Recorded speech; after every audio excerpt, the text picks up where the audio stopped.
that 74-page agreement? Well, if you did, then you are a diligent citizen, the very type that probably wants to know more about scroll lock and what it does and why it's there and why it's always been sitting there marking you, doing nothing for all these years.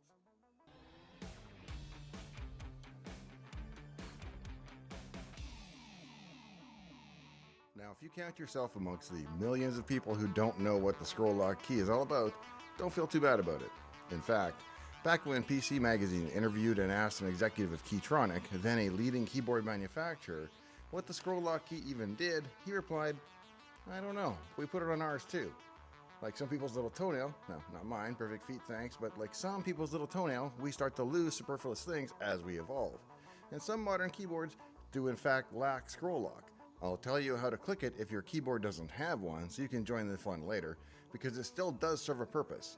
And even major applications like Office still make use of it, even though it's essentially a vestigial leftover from the days of the original IBM PC.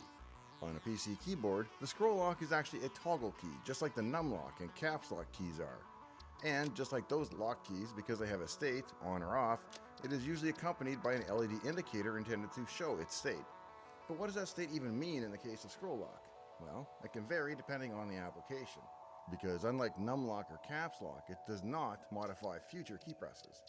Rather, it's up to the operating system or the application to check the state of the key and modify its behavior accordingly. It means whatever the application thinks it means, really. To quote the manual for the original IBM PC, page 5-20, this key is interpreted by appropriate application programs as indicating that the use of the cursor control keys should cause windowing over the text rather than cursor movement. Pressing the scroll lock a second time reverses the action. The keyboard routine simply records the current shift state of the scroll lock key. It is the responsibility of the system or application program to perform the function, which is kind of what I said, but what does it actually mean in practice?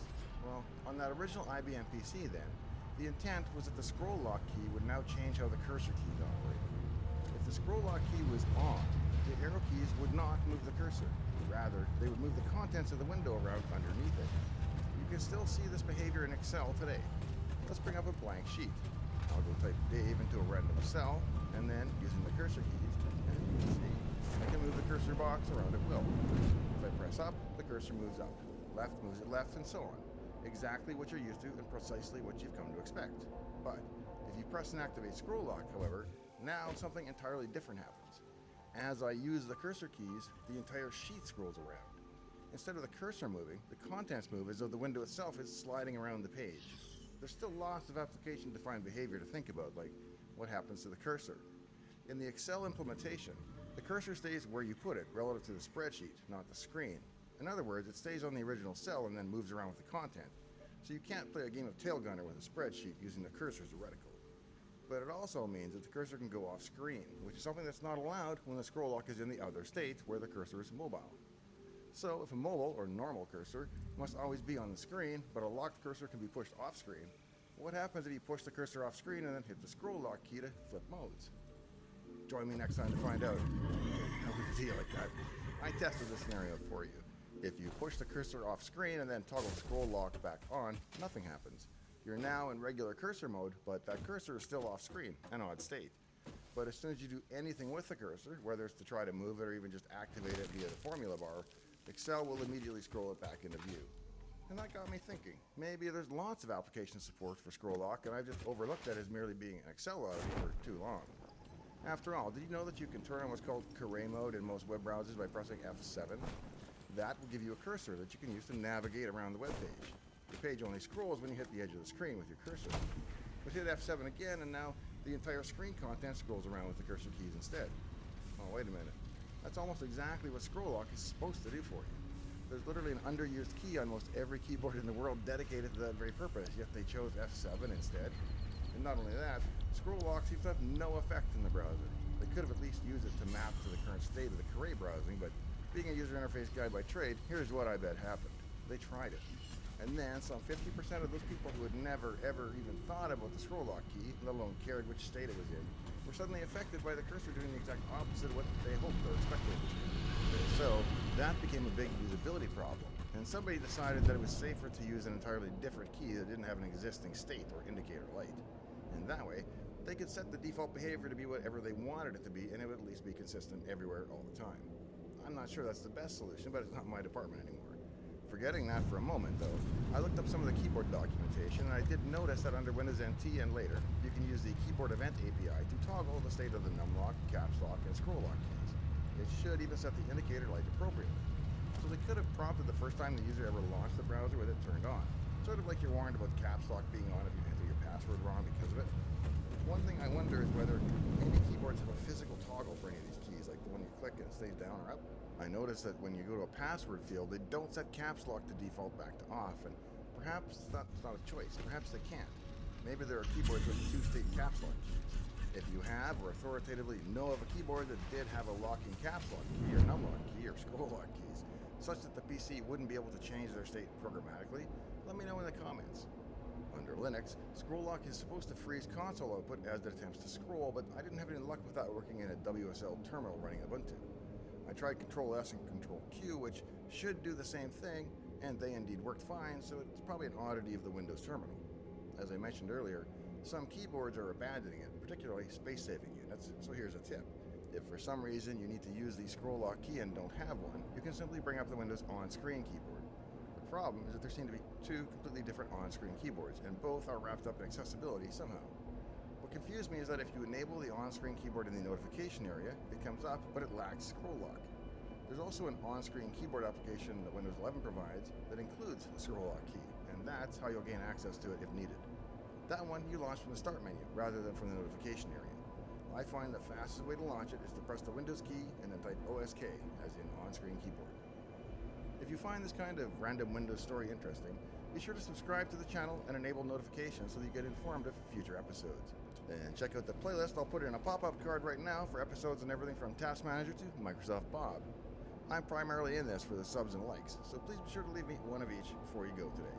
In the meantime and in between time, I hope to see you next time, right here at Dave's Garage. Hey, I'm Dave. Welcome to my shop. No. Now, the fact that I'm coming to you live from my pickup truck, wow, reflexes like a cat. Get away if I'm confronted by the authorities. Get away if I'm confronted by the authorities that they don't want you to know. Hey, I'm Dave. If so, then you are a diligent citizen, the very type that probably wants to know more about scroll lock. I have no idea what this accent is, by the way. It's like Forrest Gump meets... I have no idea.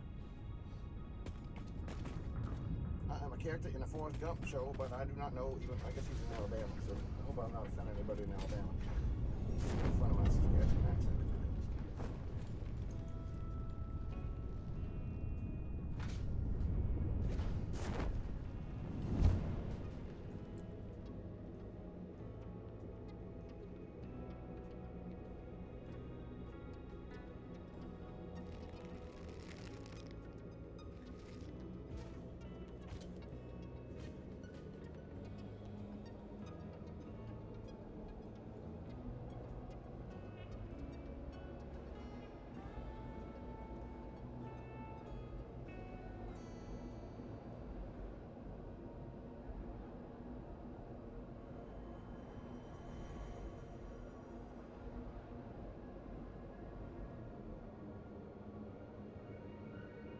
Filled ionization chamber or something. It can discriminate between for counts per minute, and it's a reading of how many radioactive particles it detects over a minute. Specifically how many ionizations it detects. Note that stuff like sunlight, which is technically a form of radiation, isn't going to be detected, but strictly ionization, so natural ionizing radiation is what it's looking at. Radiation exists everywhere in the environment, and you're always being bombarded by it naturally, and this reading of 15 CPM is actually quite low. Now, it was time to test it with the uranium, so I just put it next to it. There was clearly an effect, and this Geiger counter was going to be more than usable for this project, but it unfortunately wasn't going to be super accurate. So part of it is alpha particles have a very short range. And even that little casing of that little vial he has there, that's going to stop some of those alpha particles. So this thing's actually reading pretty low. Because most of the radiation that's let off by uranium is in the form of something called alpha particles, and this counter's not even able to detect them. It's only able to pick up the beta and the gamma rays that it's letting off, which are significantly less than the alpha. Despite this though, it's still going to be really useful because I don't actually need a super accurate reading, I just have to know whether or not it's there. That is the exact purpose of a Geiger or Geiger-Müller counter. It's just to tell you if radiation is there. We mainly use it to scan for contamination, not discriminate between what type of radiation you have. You can see why. So for Geiger-Müller detectors, the voltage is significantly high and the device is simple enough that it's not going to distinguish between what type of radiation there are, whether it's alphas, betas, gammas, and regardless of what energy level they are, it's all going to do the same thing. One bit of incident radiation is going to ionize the entire chamber. Now, for different types of counters, like a proportional counter, like a gas-filled ionization chamber or something, it can discriminate between what type of radiation you have. You can even graph it to see where the peaks are and how much of it's alpha, how much of it's beta, if you have a mixed source and you're trying to figure out what it is. But that's not, he doesn't need that for what he's doing. You're just trying to find out what's radioactive and what's not. Now before getting started, I just wanted to try one other thing. Urinal nitrate was supposed to be fluorescent under UV, so I put some on a dish, turned off the lights, and shot it with my black light. And well, it was definitely fluorescent. This made me think that maybe to make the uranium glass, I could just directly throw the urinal nitrate into some molten glass. However, when I looked it up, it didn't seem like that was the case. So the main hazard associated with handling uranium itself is internal dose. So don't eat it, don't inhale it. It'd probably be good for him to have a fume hood nearby just in case. I don't know if he's wearing a face mask or not, but you can touch it and be fine. You can put it. It won't penetrate the skin. And like you said, betas and gammas are trace. They're not even much above background radiation at this point. I mean, I could barely find anything about making uranium glass in general, but out of all the info that I did find, it always mentioned using something called sodium diuranate. Based on this, and considering the fact that I'd never heard of uranium glass before, I figured that it was probably best for me to use that as well. Now though, this meant that the project was going to be a bit more fun, because I'd have to do some uranium chemistry to convert the urinal nitrate into the sodium diuranate.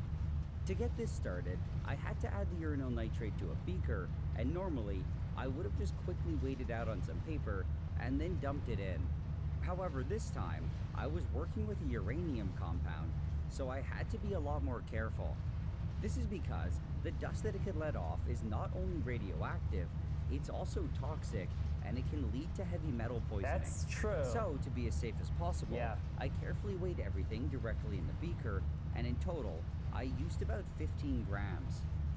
That's one instance, and this was actually happened during the some of the Chernobyl cleanup, was when they used lead, as lead is stable, not radioactive, to extinguish some of the fires mixed with sand and boron and a bunch of other materials. I talk a little bit more about that in my review of the Chernobyl series, but the lead itself can melt and even boil when it gets that hot, and it can become an airborne hazard. And basically, that thing turned out to be just as deadly as the radiation from the accident, just because of all the lead poisoning. And most radionuclides eventually, of the heavy stuff like uranium, eventually decay to lead over a very, very long period of time. But just because it decays to lead doesn't mean it doesn't have the potential to be hazardous when it's lead. Then on top of this, I dropped in a magnetic stir bar and I poured in some water, which should have been enough to dissolve all of the urinal nitrate. I turned on the stirring and I waited for it all to disappear, but unfortunately, it ended up staying a little bit cloudy. Wow, okay. I tried adding some more water just in case there wasn't enough, but it didn't seem to do very much. This was unfortunate because it now meant that I had to clean things up a bit, and I didn't really want to have to work with a solution of uranium. Yeah. Thankfully, however, cleaning it up wasn't exactly going to be super difficult, and I just had to do a quick filtration. I did this by passing it through some cotton and some sea light, which is kind of like super fine sand. The stuff that initially passes through tends to still be a bit cloudy, so I let it run for a bit, and then I swapped it out for a new beaker and put the other stuff through it again. Okay. After this, it was perfectly nice and clear, but there was still a bunch of uranium solution all over the funnel and in the cotton and sea light, so I washed it out with a bit of water. When all the water had eventually passed through, I took away the funnel, and the solution was pretty much good to go. Now, so on the subject of nuclear waste, if this, we've never done this sort of work in a nuclear power plant, but if we did, anything with uranium in it, we're going to be conservative and treat that as nuclear waste. This would be low-level waste and would just involve cleaning. But people talk about nuclear waste and how difficult it is to dispose. Well over 90, 95% even is easy to clean. In some bits, you need to wait for it to decay away. Not the case with uranium. The little bits on his funnel, if you can't get it off, would technically be considered nuclear waste, which is interesting. To convert this to the sodium diuranate, I had to react it with something called sodium hydroxide. This is also known as lye, and it's often sold as drain cleaner, and that's where I get all mine from. For this reaction, it also all had to be dissolved in water, but the exact concentration of it didn't really matter. I figured that something around 30% by weight would probably be good, so I measured out about 70 mils of water and dumped in roughly 30 grams. Sodium hydroxide is, at the nuclear plant we use it just for pH control. It's caustic.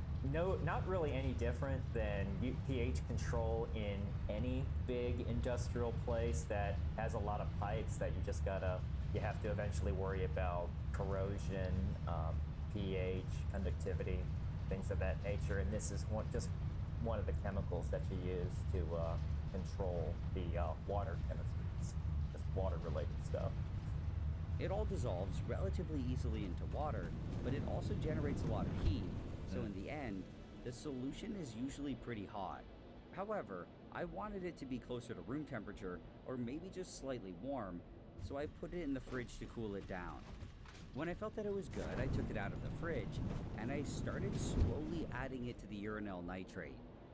Almost immediately, it started forming these weird, solid, kind of donut-looking things, and this was all sodium diuranate.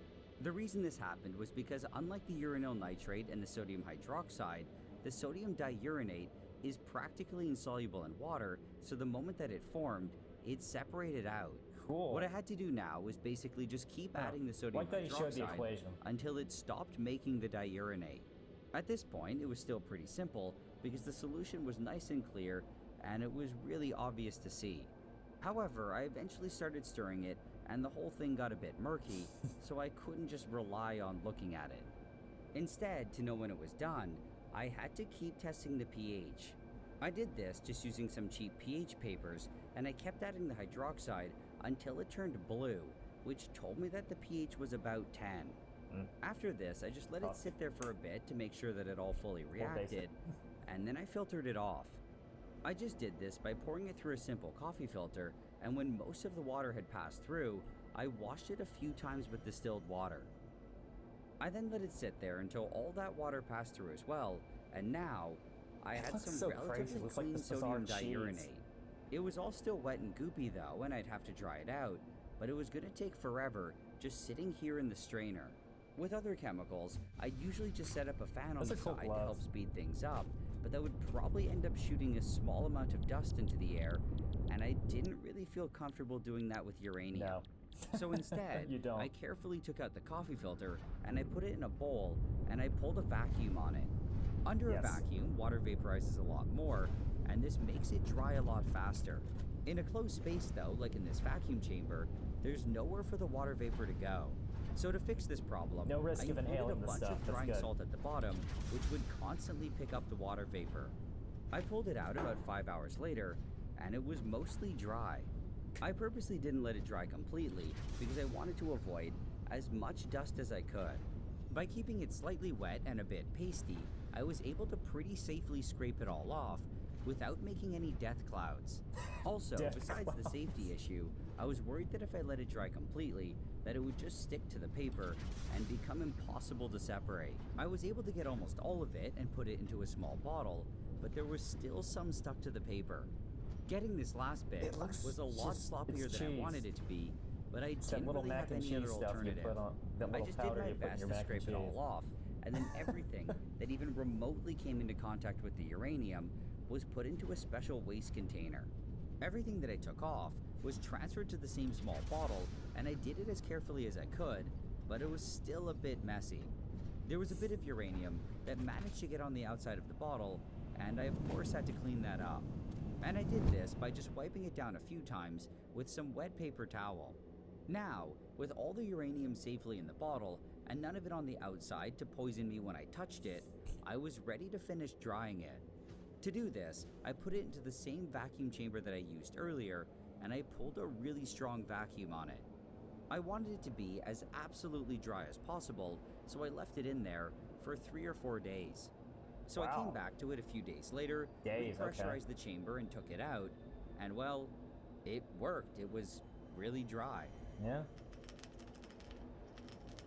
When it's dry like this, though, it has a tendency to give off dust and powder, which is obviously really horrible to breathe in. This was why I only dried it completely in the final container that I was storing it in, so I wouldn't have to move it around or handle it. That's smart. I went ahead and weighed what I had here, and it came out to be 9 grams, which was about what I expected. Just for fun, I decided to test it with the Geiger counter, and you can see that the glass was able to block most of the radiation. The reading that it had was only barely above the normal background level, but that totally changed when I moved it over the top. Yes. Oh yeah. The reason this happened was that most of the radiation that was being let off here was in the form of alpha and beta particles, and they just couldn't make it through the glass. Beta would be stopped by the glass. Something about this with the thickness of your credit card could probably stop a beta. Could stop normal beta particles unless you threw them through a particle accelerator or something. As I mentioned before though, this counter isn't able to pick up alpha particles in general, so what I was seeing here was probably mostly from beta particles. Now one other thing that I wanted to try was to shoot UV on it, and I was surprised that it didn't fluoresce. I mean, maybe it was fluorescing and it was just super weak, but as far as I could tell, it was pretty dead. I thought this was really interesting because logically, you'd assume that if you wanted to make glass fluoresce, you'd put something fluorescent in it. However, I guess that just isn't the case, and glass chemistry is a bit more complicated than I thought. But anyway, now that I had the sodium diuronate, I could start trying to make the glass. However, I'd never made glass before, so I kind of had no idea how to do it. I looked around online, and one of the best things that I found was a video by Ben, who runs the channel Applied Science. He gave a lot of good details and tips, and almost everything that I'll be doing here is based on stuff that I learned from him. I also got a few tips from Andy, who runs the channel called How to Make Everything. When it comes to making glass, it's not super straightforward, and there are a lot of different ingredients that can be used. For beginners though, Ben just recommended to use a mixture of 3 different things. I've never made glass. Sodium carbonate, and boric acid. So that's what I went with, and all these ingredients were really easy to get, and I just ordered them all from Amazon. Now, boric acid is interesting because we actually use that in the pressurized water reactor that I worked at. Think of it as a liquid version of control rods because it contains boron, which has a high absorption rate of neutrons higher than that of uranium, so it stops the fission reaction. So, another way you can borate, which is adding boric acid to the reactor in order to lower reactor power, or you can dilute it, just add more pure water to the reactor, and that will raise reactor power. That's actually how in a pressurized water reactor we say maintain temperature, colloquially in operations, but temperature and power still kind of still follow. But because you're really what happens is you're using up more of the fuel and then you dilute to compensate. Like, for instance, at the beginning of life, at the pressurized water reactor I worked at, the boric acid concentration is about 1,400 parts per million. And then at the end of life, right before you need to shut down and refuel because you used up all the fuel, the boric acid concentration is less than 30 parts per million. It's another way to control reactor power in addition to control rods. And one of the reasons why you have multiple methods of doing so is redundancy. So, you know, in case you have one issue or one of your systems doesn't work, you have another way to do it. And two, about power peaking. They change the power distribution in different parts of the core, the boric acid versus the control rods. So it's nice to have both for just a more uniformly distributed power level within a nuclear reactor. I then got a jar, added 60 grams of each, and shook it up to mix it a bit. Like this, it would probably work to make glass, but in my opinion, the powder was still too chunky. So to fix this, I put it all into a blender, and I ran it for a few minutes. This apparently worked pretty well, and after this, it was a super fine powder, and it kind of looked like flour. This was definitely way better than before, and I hoped that it would give me a better quality glass. Before adding any uranium to it though, it was a good idea to test it to make sure that it worked.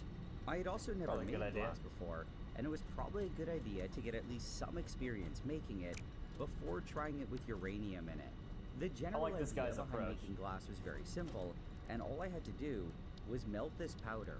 So, I added a bunch of it to this dish that I had, which was normally used to melt things like gold, and I put it into a small furnace. By the fact that it was glowing orange, it was obviously pretty hot, and I set it to around 1100 C. I wasn't completely sure that this would be hot enough to melt it, but when I checked on it a few minutes later, it looked like it was working. And now, because there was more space in the dish, I decided to add some more glass. At this high temperature, the sodium carbonate was mostly just melting. To give you a sense, 1100 C, you're getting into nuclear fuel temperatures. Normal nuclear fuel temperatures. But the boric acid was breaking down into boron trioxide and water vapor. This caused it to bubble a bit, and you can see this if you look really closely. The main purpose of these chemicals, though, was that they both have much lower melting points than silica, and they help lower the overall melting point of the mixture. Pure silica only starts melting around 1700 C, but at that point, it's still way too thick to work with, and you have to get it well over 2000. One thing is, during the Manhattan Project at the Trinity atomic detonation, since you're in a desert, all that silica in the sand, a lot of that turned into glass because of the extremely high temperatures of the atomic bomb. The temperature this high is just very hard in general, and because of this, additives are almost always included to lower the melting point. In my case, because I used boron trioxide, the final result would be some sort of borosilicate glass. In general, borosilicate glass is a lot less sensitive to big changes in temperature, and I hoped that this would help prevent the glass from cracking as it cooled down. But anyway, I let it sit like this for about 30 minutes, and I waited for it to completely liquefy. When it eventually looked like it was about ready, I used a blowtorch to preheat a graphite square. Then, I carefully got the dish from the furnace, and I poured out all the glass. I let it cool over the next 15 or 20 minutes, and it looked pretty decent. It looked like just a regular piece of glass, and I was actually pretty proud of it. I really thought that it would crack, but apparently it didn't, and I was still a bit skeptical of it. So I left it overnight to see if anything would change, and by the next day, it was still totally fine. That's cool. As far as I could tell, this glass mixture worked pretty well, and the process seemed to be relatively simple. After doing it just once, I was definitely by no means a pro at making glass, but I felt that I was ready to get the uranium involved. To do this, I just had to add some uranium to the glass mix, but it was still a bit too chunky. If I added it like this, it wouldn't mix in properly, and it would make some really uneven glass. Don't inhale the powder. So far, I had really done my best to avoid working with any powdered uranium, but unfortunately, I didn't really have a choice here. I just did my best to grind it very carefully, and to try to make as little dust as possible. Orange.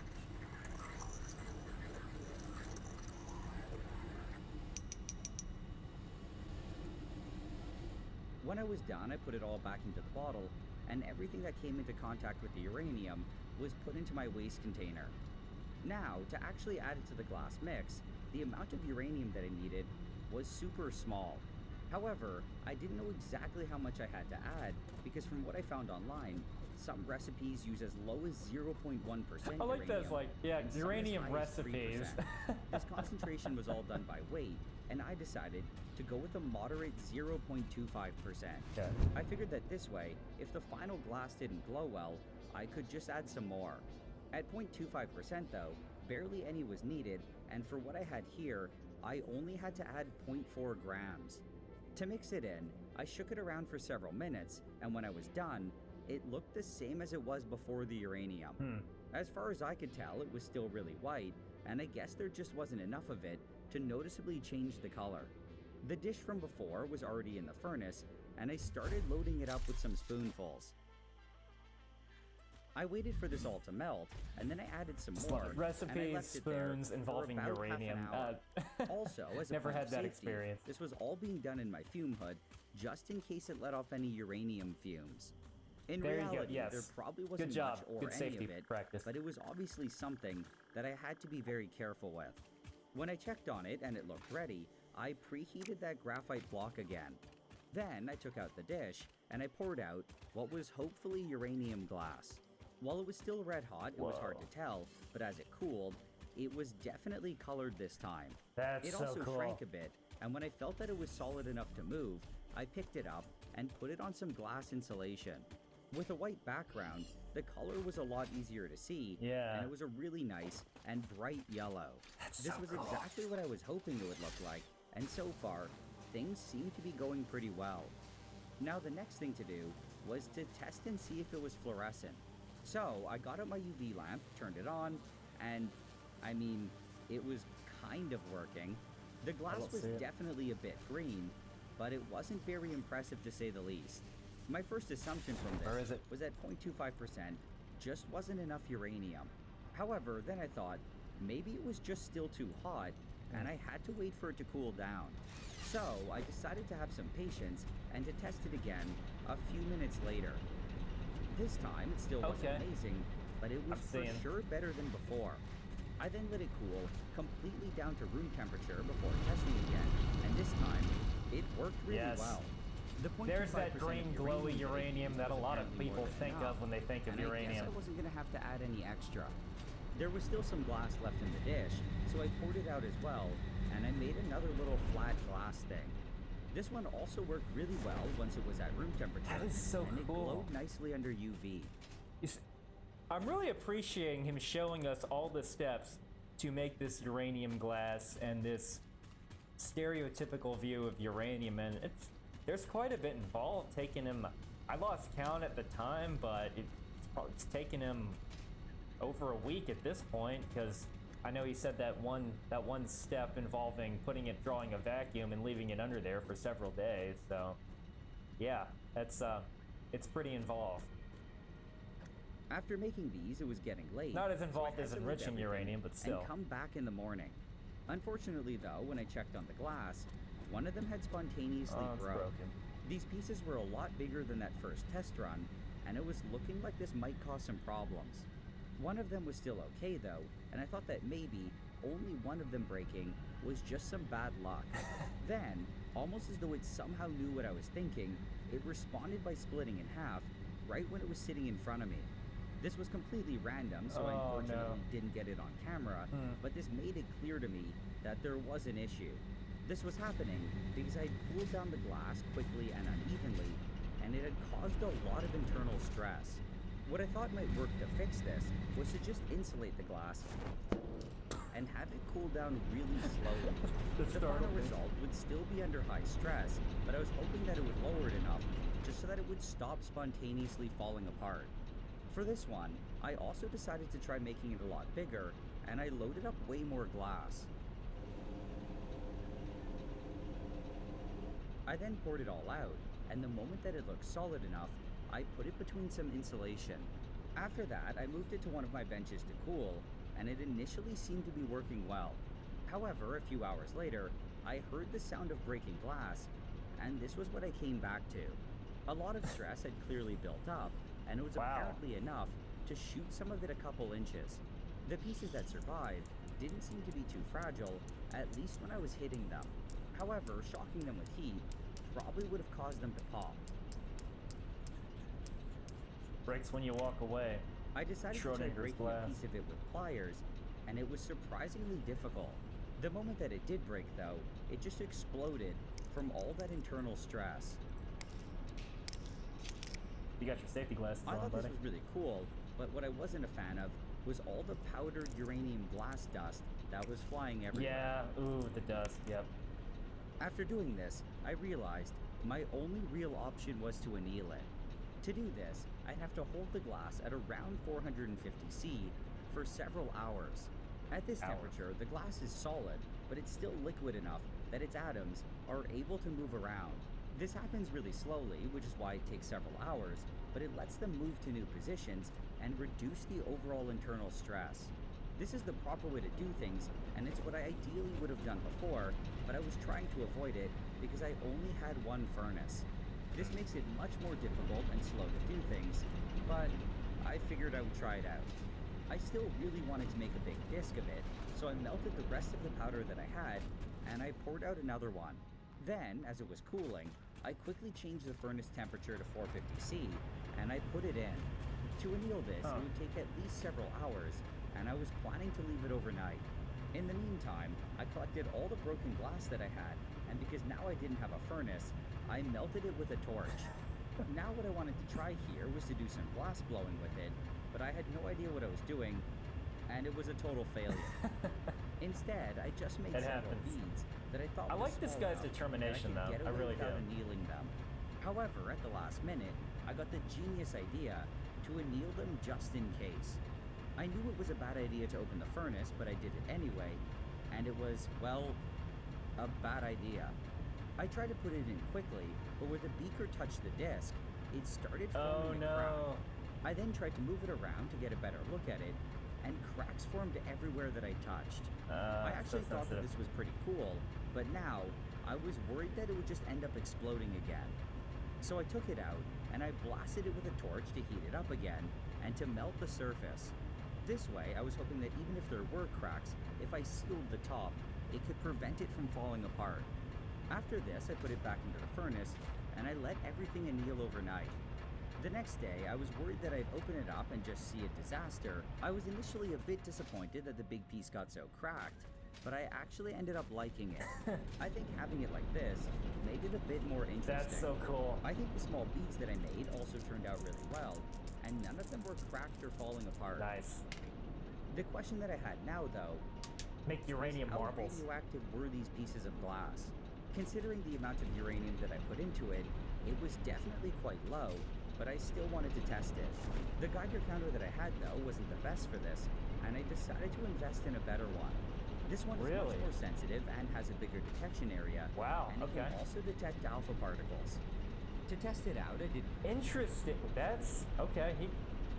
Those are more expensive. Wow. The biggest piece, and with a uranium concentration of only 0.25%, I assumed that the reading would be really low. However, it was more than what I got with the pure uranyl nitrate, because it was now actually seeing the alpha particles. The detector also had a totally different shape and a much larger surface area, which let it pick up many more particles. As a unit, CPM only shows the strict number of particles that it detects, and it doesn't differentiate between things like alpha, beta, or gamma. Yep. This is important when trying to judge how dangerous a radioactive source is, because they aren't all equal. For this reason, it's sometimes better to go with a different unit like sieverts, which will take this into account. That's good. This is a pretty high-end Geiger counter. Most of them that do the conversion aren't pure Geiger counter. It would have to discriminate between the two, take the energy into account as well, and do a little calculation. This is beyond the level of a pure Geiger counter. Sieverts per hour, this gave a reading of about 5.5. It's actually more than I figured. 5 microsieverts per hour is comparable to that of a dental X-ray, or eating about 50 bananas. And according to this, which I got from the Canadian Nuclear Association, it means that if you held your cheek against it, it would be like getting a dental X-ray every 2 hours. Now for one of the beads, I got that it was only about 1.3 microsieverts per hour, and this was just because it was a lot smaller. In either case though, at this level of radiation, this glass is generally safe to have around and to occasionally handle. However, it would be a very bad idea to fill your pockets with them or something, and to carry it around all the time. It might be okay to occasionally wear it as a necklace or something for a short period of time, but I don't think it's the greatest idea. Nah. The philosophy of health physics, radiation protection, try to keep radiation dose as low as reasonably achievable. And I can totally understand the reason for not wanting to have it on your person. That was really cool. I've, like I said, never done anything with uranium glass. It was cool to see that green glow in something realistic. And again, it was actually more radioactive than I thought it was, which is just fascinating that you can make something like that. Still, I knew it was still going to be in a relatively safe level. You certainly don't want to eat it, and you certainly don't want to have, or even eat out of it, like make it into a glass cup and drink out of it. Nah, I wouldn't recommend doing something like that either, but it was really cool to see someone go through all the processes and see how laborious it is to do something like that. It's very, very fascinating. Thank you very much for watching. I'll see you next time. And keep in mind, they didn't tell us the background rates there beforehand. I'm sorry, what? Hi, I'm Tyler Foltz. I'm a nuclear engineer with a little over 10 years of experience in the commercial nuclear power industry, from engineering to operations to emergency response. I don't claim to know everything there is nuclear, but I can certainly share some knowledge. Today we're going to be looking at one of Kyle Hill's videos called Should Fukushima Release Radioactive Water? Now, if you do recall, I remember putting out a short about this topic, and the short version of that short is, yes, turns out it's not that radioactive. But let's see what Kyle has to say. Over 100,000 buildings are being destroyed, and over 19,000 people will be missing or dead. Again, people seem to forget that a lot of people, when they think of the tsunami, they think of just the nuclear accident, whereas this was horrific. 19,000 people presumed dead. It's just horrific. It was the single greatest loss of life Japan had suffered since nuclear bombs flattened Hiroshima and Nagasaki in 1945. Beset by walls of water of the exact height numerous reports warned of, the Fukushima Daiichi nuclear power plant drowned. It lost power, then backup power, then the ability to adequately cool nuclear fuel. If you want to hear me talk a lot more about the accident itself for Fukushima, please check out my reaction to The Days, a Netflix miniseries on Fukushima. I'll pin a link to that in a comment below. The mitigation of the Fukushima nuclear disaster continues 10 years on.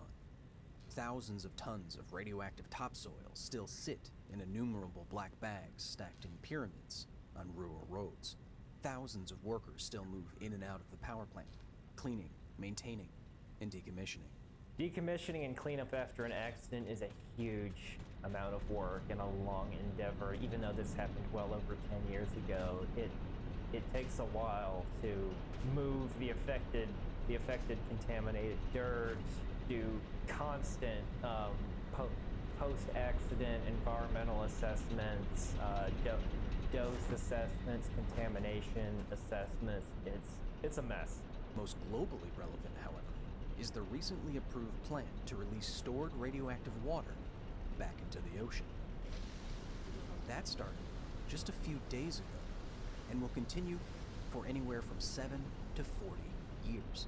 Both the power and potential danger of nuclear fuel is that, in the right configuration, it heats itself up.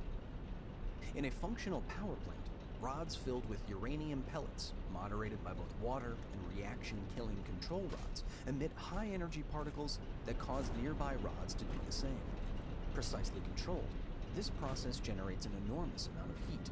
So Fukushima is a boiling water reactor. He mentions moderated by control rods, and that's true. Control rods, you can think of it as the operator's accelerator for the reactor itself. Though they're not the only things that affect reactor power. For a boiling water reactor, the void coefficient is actually a significant portion since, as the name implies, the reactor vessel boiling does occur, which is different than the pressurized water reactor that I worked in. But the void coefficient, now in this case, it's negative for a boiling water reactor. So you increase the amount of steam, add more heat into the reactor, increases the amount of steam, power goes down. So it has a negative feedback loop. And the term negative feedback is good because that means it's controlled. It has a tendency to slow itself down to a maximum, if you will. And that's another reason why this wasn't nearly as bad as Chernobyl, because Chernobyl had a positive void coefficient. So that was another source of instability associated with the crazy test that they did. But this was a completely different scenario. I mean, another thing is, right there where it says reactor building, it's a true containment structure, resistant to even the sort of explosion that they would have had at the Chernobyl building. We're dealing with a much better design than Chernobyl, but like all designs, it's not without flaws. Which the reactor uses to boil water, turn turbines, and ultimately generate electricity. This happens safely every day all over the world. In the ruins of Fukushima Daiichi's reactors, however, heat is still being produced by melted fuel, and radiation rates prevent any kind of fine-grained control. Water is therefore constantly pumped through the reactors to prevent another meltdown. That water inevitably mixes with corium and other debris and becomes radioactive itself. He's talking about decay heat, so fission products will still emit heat. Now, the reactor is shut down, as shut down as can be. The reactors were shut down immediately during the accident, but the fission products still generate heat. At this point, way less than 1% of reactor power, probably less than 0.001% if we're talking 10 years down the line plus. But that's still enough that you need to keep it cool. And then there's corium, he mentions, which is this goofy term of a melted mess of damaged fuel, the fuel cladding, and even parts of the reactor vessel and reactor coolant system. There's no straight term for corium, but it's something that occurs when you have an accident. There have been times that people have actually made it on purpose in a controlled laboratory environment. Never been part of those. But yeah, when you have corium in your reactor, that's not a good thing. For the last decade, all of this contaminated water has been stored on site at Daiichi in giant tanks that now take up the vast majority of the plant's square footage. That is a lot of water. Now, liquid waste is processed normally within tanks, but let me see, tanks that size, those are huge tanks. At the nuclear power plant that I worked at, with 2 units, and each unit was individually larger than an individual unit at Fukushima. The station was smaller than Fukushima overall, it was just 2 as opposed to 6. One of those would probably accommodate for all of the liquid waste associated with normal shutdown, getting ready for a refueling outage. And this is a lot of that. But there's the difference between your normal shutdown and your post-accident cleanup that's been going on for over a decade now. And as of this year, they started running out of room. The cooling of Daiichi's ruins creates 130 to 150 cubic meters, 150,000 kilograms of contaminated cooling water, rainwater, and groundwater every single day. Japanese and international experts have determined that building more and more on-site storage is not a viable long-term solution, and so a plan was proposed to release processed water back into the sea, like every other similarly situated nuclear power plant does as a part of daily operations. Yep, liquid waste, so a few things you can do with it. One, you can just wait. Some isotopes that are radioactive, some of them can just decay on the order of days. And you do a discharge when radioactivity gets below a certain level. There's even tanks called the waste hold-up tank is one example. That's exactly what you do. You hold it up in a tank, let it decay away, and then discharge it. Some of it is treated as well and processed. There's the advanced liquid processing system, which Fukushima has, the nuclear power plant that I worked at has. It's fairly standard for a nuclear power plant to have a way of processing that waste. It's treated. It has been assessed by chemists at the plant and by radiation protection personnel, and they evaluate it, and once it gets below a certain threshold, you can discharge it. And you can just discharge it out, and then it mixes in with, in the case of the plant I worked at, the circulating water system going out into the reservoir, but Fukushima is actually in an even better case because they have a whole ocean to work with. The main contaminant in this water is tritium, a hydrogen atom with 2 extra neutrons. It's a beta emitter with a half-life of around 12.3 years, created naturally when cosmic rays interact with Earth's atmosphere. It's a shame we don't have nuclear fusion reactors available. Tritium could actually be used in that. It's like, man, look at all this tritium we got here. But alas, it's just waste. So sad. It then circulates through the hydrological cycle. About 99% of all tritium, natural or man-made, is incorporated in water and follows the water cycle from the high atmosphere to the sea. Makes complete sense because water is so abundant here on Earth. The problem with it is that tritiated water is chemically identical to regular water, and so human bodies use it the same way. This brings up a good point, and one that I don't think I really talked about too much in some of my other videos. So nuclear reactions, including fission, radioactive decay, they sort of ignore chemistry. Like, the chemistry doesn't really matter because everything happens on a much closer range. So take boron, for instance. It has a property to absorb neutrons and slow down fission. In a pressurized water reactor that I worked at, boron can be incorporated in control rods where it's a solid, or it can be a liquid in the form of boric acid, which is kind of a liquid. Think liquid control rods. You borate, you inject boron into the reactor, and it lowers reactor power, much like the control rods do. So it's another way of doing that, and a couple of reasons as to why you have both is 1, redundancy, and 2, each one of them affects different parts of the reactor core, because the control rods, since they go into the top of the core, they're going to lower reactor power more at the top of the core locally, whereas the boron will go in and mix in with the bottom. So you use both to have a more even power distribution. It's nice to have both of those methods of control. The same is true with tritium as well. Doesn't matter if it's radioactive water or radioactive hydrogen gas. Beta radiation can't penetrate very far, but inhaled, absorbed, or ingested, as close to your vital organs as possible, tritium can be dangerous. The dangerous part specifically is increased cancer risk from keeping the water within your body. Betas, like you said, are most hazardous internally. We're mostly water, so you put a whole bunch of that in you, well, you're going to be at an increased risk of cancer. It would take a lot, though. Thankfully, tritium is, relatively speaking, only dangerous in large concentrations and excreted from the body just like water. Yeah, it's water. And so it's concentration that Fukushima will control and monitor after using highly technical water treatment methods to remove 62 much more harmful radioisotopes. Why not also just remove the tritium? Well, the multinuclide removal, or ALPS, process that Fukushima Daiichi is using to treat the contaminated water. He says ALPS. ALPS is what Advanced Liquid Processing System stands for. Can't remove all the tritium for the same reason your body takes it up like water.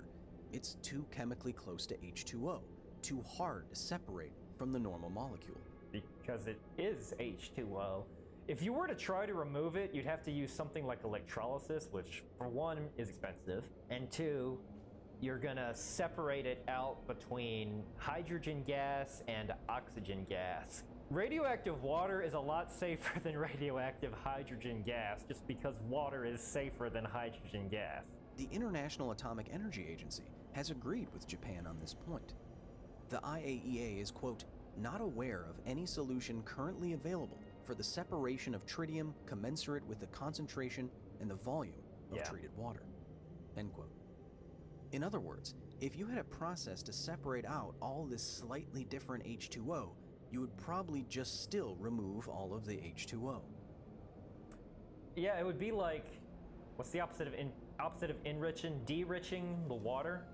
I know you do enrich water for the CANDU nuclear plants. Now they don't use tritium, they use deuterium, which is hydrogen with a proton and a neutron. And that's how their reactors are designed in CANDU reactors. Those are fascinating reactor types, by the way. Thousands and thousands of tons of radioactive water can't simply accumulate for the next 4 decades at Daiichi, especially considering the risk posed to the tanks by another possible earthquake and/or tsunami. And so that's the other thing. There's a bigger risk of them sitting there versus, say, going out into the ocean where it'll be super diluted. And I think it was an EPA quote or something, dilution being the solution to pollution. No different here. Starting just a few days ago, TEPCO will release treated water into the ocean via a 1 kilometer long undersea tunnel at an agreed upon concentration.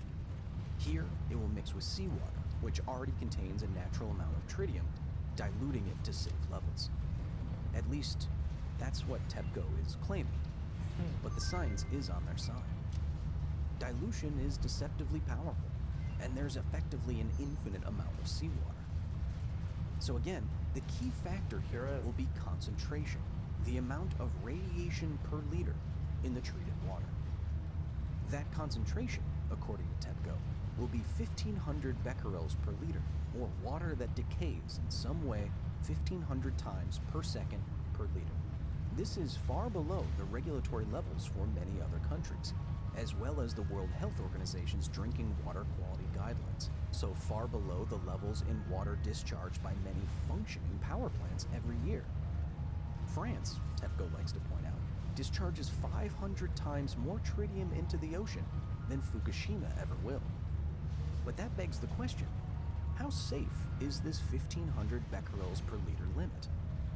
1,500 is a lot. That doesn't mean 1,500 is unsafe. Expect this level to be quite elevated because they had an accident, compared to, say, a regular liquid waste discharge that can either be in preparation for an outage or even one at power. That's not unheard of to have a few liquid waste discharges. That was actually fairly routine, but again, we're talking very small amounts of radioactivity. Well, according to the math, very. If Fukushima's diluted seawater mix was drinkable, for example, you could drink 2 liters a day of it, direct from an undersea pipe, direct from a nuclear disaster, and after a year, you still wouldn't have accumulated 0.1% of the dose that is agreed upon to cause negative health effects. So it's less dangerous to you than just drinking seawater by itself, because the whole salt would get you way before that.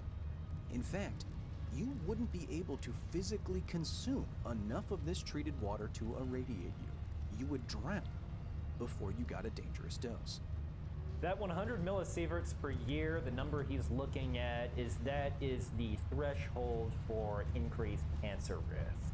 There were no cameras of any kind allowed at Fukushima Daiichi. That's normal. In case you're wondering why I haven't showed you pictures or visited a nuclear power plant to give you any sort of footage, that's why. This is pretty standard. No camera, no photography inside an actual nuclear power plant. It has nothing to do with an accident, it's a nuclear power plant. At least within the US, it's that way. The 3-hour tour started with a full briefing.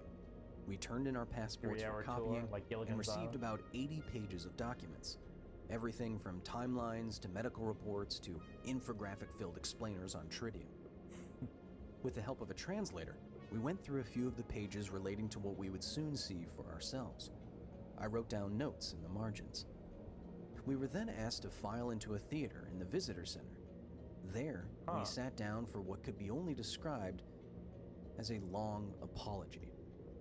On March 11, 2011, a severe accident occurred at the Fukushima Daiichi nuclear power station.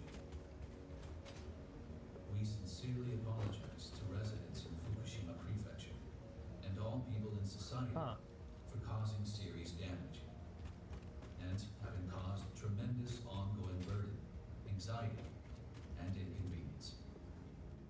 After the apology was over, maybe some of that got lost in translation, but that's very different. The tour group was ushered onto a bus.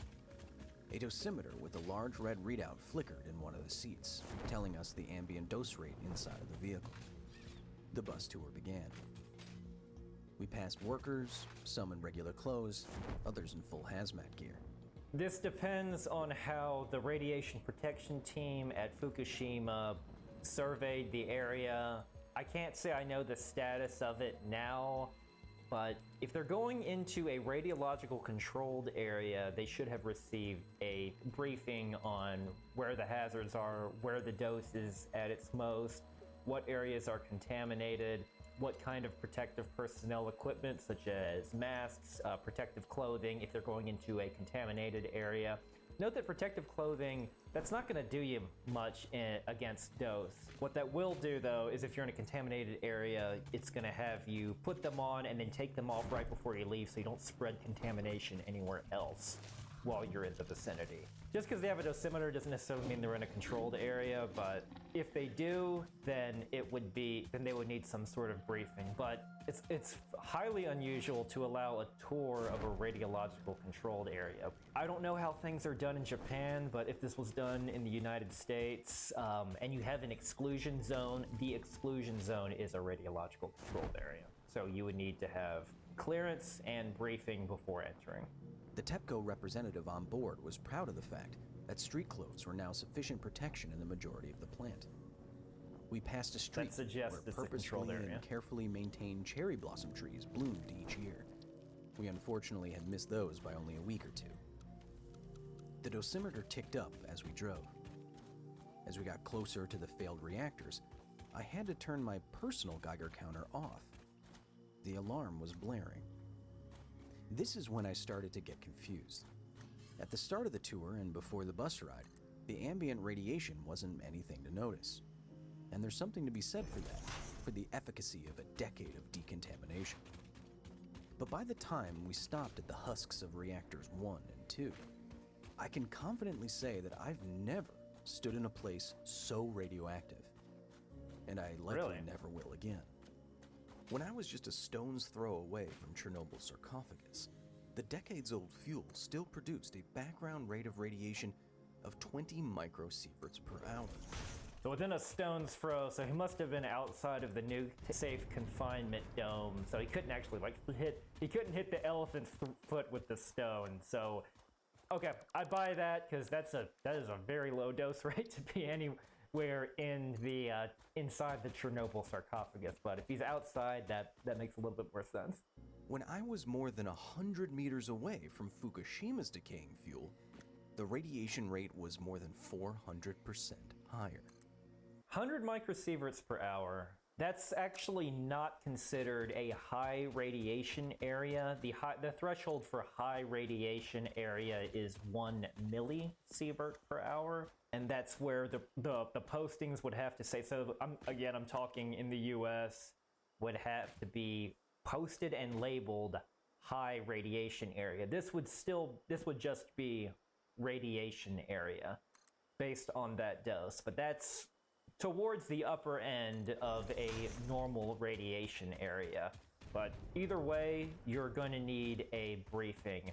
High radiation areas, if the dose was at that threshold, I've only done it a couple of times. I never had one of those sort of jobs, but the dosimeters, they put it on, you put one on your person, and sometimes the radiation protection staff would actually track where you are, so they could intervene if you get a sudden high dose alarm, like there's a spike, if there's a hot spot that you happen to be next to. And again, all of this would be covered in the briefing. Just that little extra bit of protection so you can respond faster and get out. Now, I don't want to mislead you here. Even a higher than Chernobyl dose rate will not be dangerous if you follow the twin principles of ALARA, as low a dose as reasonably achievable, yep, words to live and by. TDS, time, distance, shielding. As such, we didn't spend more than 15 minutes inside of Chernobyl's new safe confinement, and were pressured for time by plant personnel. Now, one thing to keep in mind, though, is, now I don't know about Kyle Hill and his team, if they have a job that they're considered a radiation workers or not. I don't know his background, but for a radiation worker, the limit is 50,000 microsieverts per year, but it's only 1,000 for a non-radiation worker, at least within the United States. He could challenge that if he hangs out for a while, if he's not a radiation worker. But outside of Fukushima's ruined reactors is where we were told to get off the bus, necessarily minimizing shielding and distance. There we were lectured once more, say minimizing maximizing shielding? time. There was apparently enough time for a Q&A session. We even stopped to pose for a group photo. This short stop was the best example of the risk-reward calculation that the Japanese government and plant operator TEPCO were making. It is very good PR that members of the public can stand so close to the disaster that is only superseded by Chernobyl in infamy. But this stunt gave me a dose that was not as low as reasonably achievable. That's true, and this again underscores that in the US, you wouldn't have someone on a tour going and getting this kind of dose. This kind of dose is for radiation workers, and in order to get in there, you need special radiation worker training, which I don't know if these guys, if Kyle Hill and his teams have done that sort of training, but even if they did, they would need to do some level of plant-specific training for Fukushima.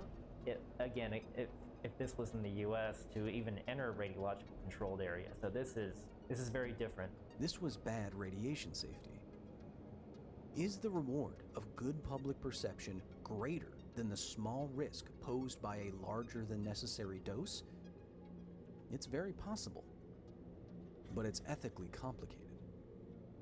We got back on the bus. As long as all parties were aware of the risk and covered it during the briefing, because the briefing is an agreement by all parties to accept the risk and do the job the way it is. This wouldn't happen at my nuclear plant. Now, this wouldn't happen at any plant within the US, but I'm not terribly surprised that this happened. Turned to the visitor center. The tour ended with a discussion of the tritiated water that would soon be released into the ocean. The finale was a large, see-through plastic container of water, treated water, once held in one of the hundreds of storage tanks on site. We passed it around the room and examined it closely. As we did, a plant employee explained how tritiated water would meet international safety requirements before ocean release, and how a release of this kind is actually standard operation for all nuclear power plants. True. Again, this was good PR for the immense reputational damage done to TEPCO. This is the water you're so scared of. Hold it, look at it, see? Nothing to worry about. But again, for anyone who knows anything about radiation, this presentation was confusing. Irradiated water doesn't look like anything. It's not muddy, right. It doesn't glow like a nuclear reactor. Keep in mind, he's talking about the Sarenkov glow that you can see in an actual reactor core. It's blue. We're not talking about any goofy green glow. Could have handed us dangerously contaminated water and it would have looked exactly the same. We could have held personal Geiger counters up to it, and we did, and nothing would have clicked because beta radiation doesn't make it through thick plastic like that in the first place. That's true. Another thing is when you're just holding to see it, yet it doesn't look like anything. But even if it did, you would be safe from it. It's like putting him a sample of oil. Yes, it's safe for you to hold it, but you don't want to drink the stuff. That is a little weird. It was a great hands-on visual, but ultimately, slightly misleading. Risk, reward. They were probably trying to show it for the layperson that doesn't know, because some people are picturing nasty green stuff.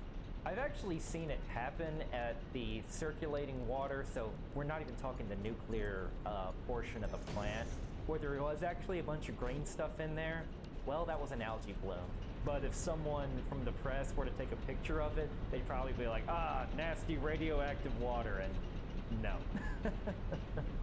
Public communicator myself, I completely agree that standing in front of ruined reactors and handling canisters of treated water are powerful experiences that can say a lot and could change public opinion. Sure. But as a scientist, I don't agree with unnecessarily putting people in probably the hottest environment they'll ever be in for an unnecessary amount of time. And as an engineer, I can agree. That's typical safety engineering principles, and he already talked about them, HOLLiiWOOD and time distance shielding. Those are things to live by. Those are actually all bullet points in a pre-job briefing checklist, how you maintain HOLLiiWOOD. On every pre-job brief checklist, even ones that don't involve working in a radiological environment at a nuclear power plant. That's how serious it's taken there. So this does strike me as weird too. And keep in mind, they didn't tell us the background rates there beforehand. I'm sorry, what? Okay, this,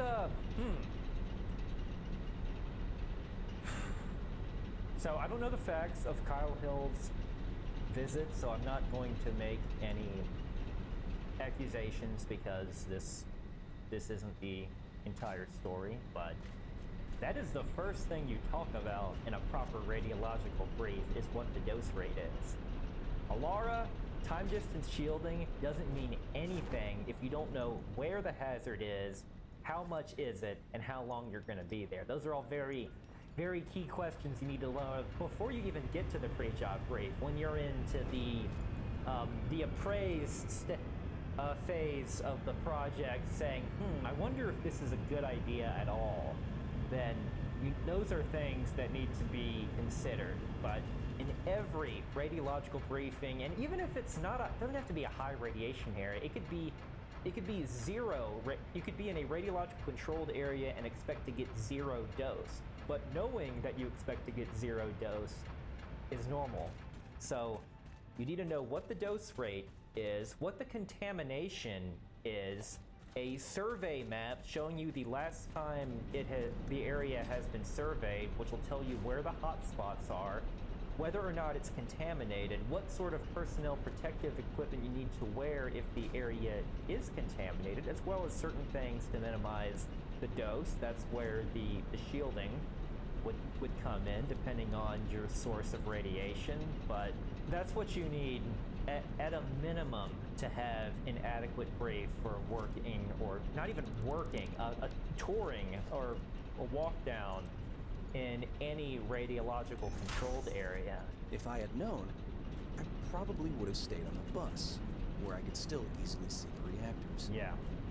Nor do I understand using a canister of what could have been tap water to highlight their decontamination efforts. Visiting an experiment like the one that was done with 2 population of flounder in both seawater and treated seawater would have been far more powerful, just as visual and not as misleading. Maybe these are the risks that are necessary and needed for TEPCO specifically and Japan generally to overcome what is undoubtedly the worst public image for any industry ever. No risk is ever worth not having a good radiological briefing. I don't care what you're doing. To perform life-saving operations in a nuclear power plant, attempting to avert an accident requires a briefing. It's a simple briefing and a very quick one designed to be performed by professionals, but it is a briefing, and there is a sheet, there is an expedited sheet for that. Because that's the other thing. Not knowing what the dose is, okay, 400 microsieverts per hour. We'll use that as an example. Well, is that what was forecast? And it's like, actually we forecasted 500 microsieverts per hour, so it being a little less than that is good. But if the forecast is only 100 microsieverts per hour and they're picking up 400, that tells you something's wrong. That's another reason why you have the brief. You discuss contingencies and what to do if things go wrong. Simulations show that as treated water makes its way back to the ocean, any increase in radiation will be localized to the coast, and those increased doses pose no real physical risk to the wildlife or to the public. The tritiated water will be monitored before, during, and after it meets the ocean, a process that could take as long as the decommissioning of the power plant itself, 30 to 40 years. As I said, I have no Decommissioning does take a while. That's one of the reasons why I even had a few of my coworkers were like, hey, if they shut us down, we're not losing our jobs anytime soon. If you have a job that critically interfaces with the reactor, such as, say, a reactor operator, for instance, or a chemistry technician, you got plenty of work to do after they decide to shut you down permanently. They never actually experienced a shutdown, by the way. The total amount of tritium held in Fukushima's water tanks is less than 3 grams. Negligible. I remember having these late night discussions on back shift with the duty radiation protection manager, and we would often say things about, hey, and in the case of tritium, we're protecting the environment from the environment. However, is this plan being presented to the public in some unhelpful and slightly misleading ways? Also, yes. And that has real consequences. China, for example, has already imposed a preemptive blanket ban on all Japanese seafood, which will have huge economic effects. Yeah. Environmentalist groups are stoking fears by saying that the plan is like, quote, diluting whiskey and Coke, both fundamentally misunderstanding what concentration is and what alcohol by volume means. I don't get that analogy at all.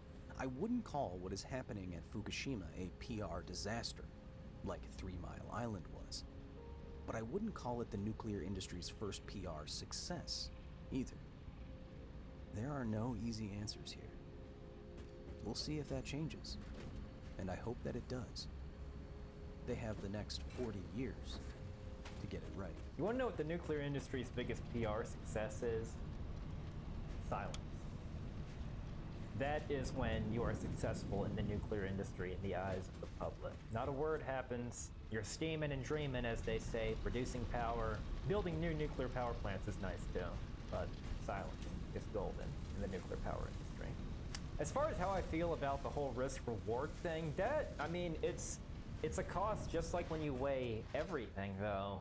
If people are willing to take that risk of heading to a nuclear power plant, even one post-accident, let's even say this hypothetically, this was much worse than the numbers that Kyle actually showed, then you just have to make a risk-benefit analysis like you do in any other situation. Thank you very much for watching. I'll see you next time. Hi, I'm Tyler Foltz. I'm a nuclear engineer with a little over 10 years of experience in the commercial nuclear power industry, from engineering to operations to emergency response.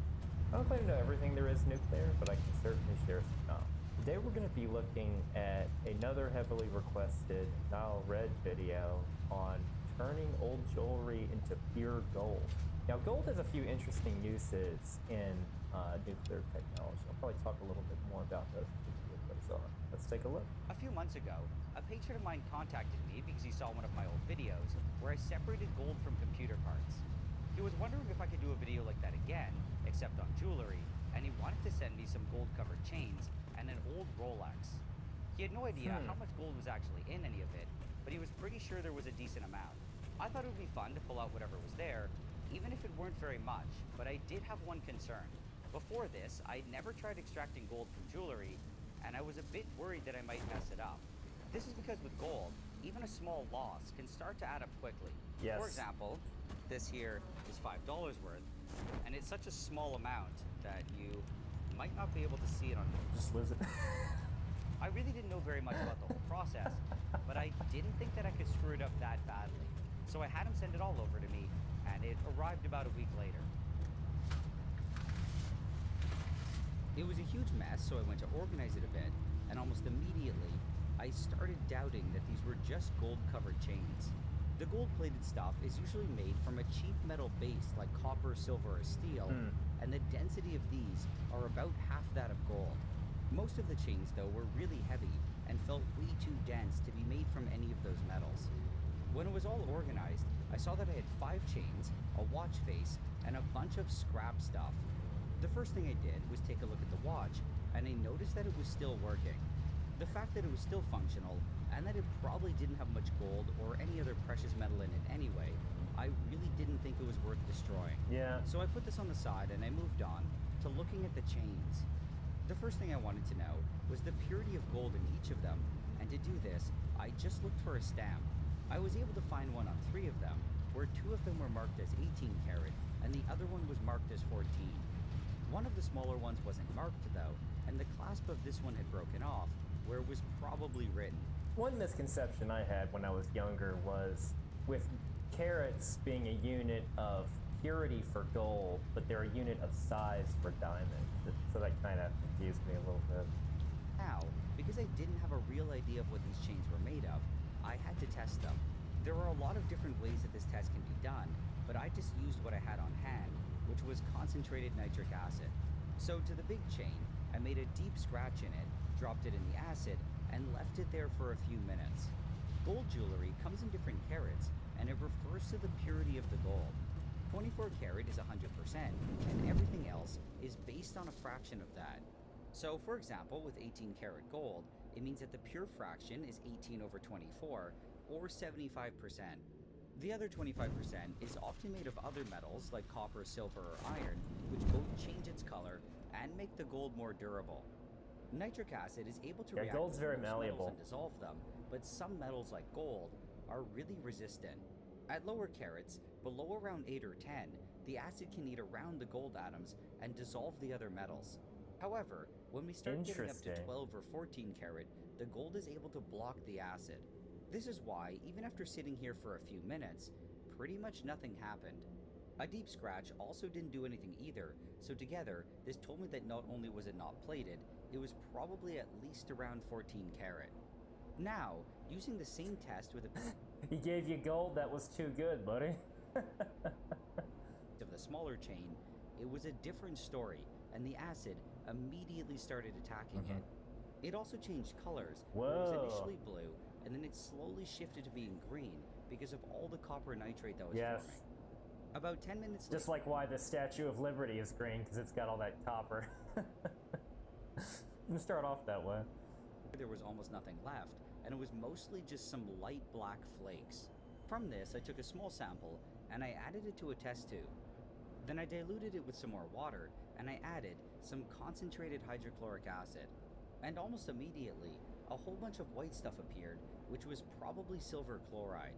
This told me that, well, there was silver present, and that the chain was probably just a mix of copper and silver.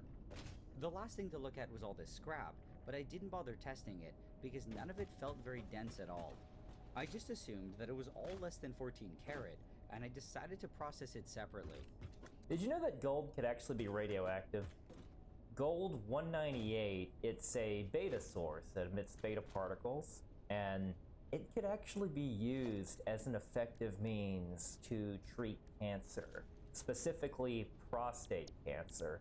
Now, because with prostate cancer, you use what is called brachytherapy, so think close range therapy. So you just put the source of that gold near the prostate where the actual tumor is, and it has an effective range, those beta particles, of about 4 millimeters. But it transmits a lot of energy. Betas are electrons, so they're heavier than gamma rays, because gamma rays is just light, doesn't have any mass. So they end up doing more damage to cells at close range, which is why betas are more hazardous to be consumed, but they can be stopped with the amount of plastic that's about as thick as a credit card. So not much of an external hazard, but internal can be hazardous. But you can harness this, and you can have it hit the tumor and not cause much damage to the rest of your cells. That's one of the big things with radiotherapy for cancer is it can wipe out a lot of your cells, specifically fast dividing one immune cells, and usually you're hooked up to something that's basically a big targeted X-ray or gamma ray machine, and it does like a big saturated effect on your whole body. It wipes out a lot of cells. It's effective against fast-growing cells, which, like cancer, but also your immune system. So it leaves you very weak after that treatment. But the advantage to using something like gold for prostate cancer is you don't have as many of those side effects, since it's not going to cause as much damage to your healthy tissue. So gold can actually be an effective way to cure certain forms of cancer, like prostate cancer. Now, if it's all spread it around, like stage 4 cancer would be less effective, where it's infiltrated your lymphatic system and it's just about everywhere in your body. Unfortunately, that's still a challenge that a lot of doctors struggle with, just because it's everywhere. Prostate cancer, early detection and early elimination using a targeted thing before the tumors can get too big. It can be an effective treatment. Now, though, I put it aside and I went back to working on the chains. I now had an idea of how much gold was in each chain, and I knew that this one probably didn't have any gold at all. I decided that I would still process it though, but I would do it with all that other scrap stuff. To process these chains though, which actually had gold in them, the next step was something 1418, that's pretty good. This just meant that I had to mix it with another metal like copper or silver to knock down the gold concentration. Typically, the target is around 6 carats, so about 25%. By doing this, the gold stops being able to block the other metals from nitric acid, and you'll see why this is important later on. I like that he has to essentially dilute the gold by combining it with other metals. The most common and probably best metal to import with is silver, mostly because it's very easy to recover and to use in another run. However, I didn't have any silver, and this was just a one-time thing, so it made no sense for me to go out and to buy some just for this. I instead just used copper that I pulled out from a bunch of wire that I had left over after moving to my new office. I then weighed each of the chains, and based on their purity, I calculated how much copper was needed to knock it down to around that 6 carat point. For the larger one that I determined to be at least around 14 carats, I went ahead and assumed it was 18 just for the calculations. I did this because it was better to overestimate how much copper I needed than to not add enough. Now, to mix the copper with it, I had to melt it all together. I'd done this before on a very small scale in a porcelain dish, but never with this much metal. There are many different setups that people use to do this, but I wanted to go with the simplest and the cheapest. From some videos that I saw, I found that it was possible to just do it with a paint can, some blowtorches, and fiberglass insulation. So I ordered the fiberglass from Amazon, and I went and picked up the torches and the paint can from my local hardware store. Also, while I was on Amazon, I like that he shows his work, where he's getting all the materials from, so you can attempt this if you want to. Small metal melting starter kit. Now, to put this whole can thing together, it was really easy. I just had to cut out a small circle to cover the bottom, and then I cut a larger piece to cover the sides of the can. For the torches, I drilled a hole in each side and shoved them in. I then put a crucible that I had inside, turned on the torches, and tried to position them properly. To try to keep the heat inside, I covered the top with more fiberglass, and I waited for it to warm up. That even heating at the bottom. Some torch heads, like the one I have on the right, are made of brass. For general use, this is totally fine, but in this case, the tips of the torches are surrounded by insulation. This causes them to heat up way more than normal, and with brass, it can start releasing toxic zinc vapor. For this reason, I did it on a fume hood, but I probably should have just avoided brass altogether.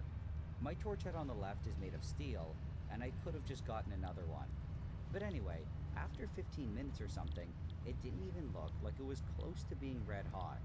I honestly wasn't very surprised by this, and I assumed it was because the can and the crucible were way too big for these small flames. The simple solution to this was to just build it using a smaller can. The one issue with this, though, was that the only crucible that I had that would fit in this was made of graphite. I wasn't sure if it was okay to use with torch flames, but I figured I'd give it a try. I did a test run, and I was able to get it red hot, and it didn't look like it was getting destroyed by the flame. So I let it cool back down to room temperature, and I started loading it up with the copper and the chains.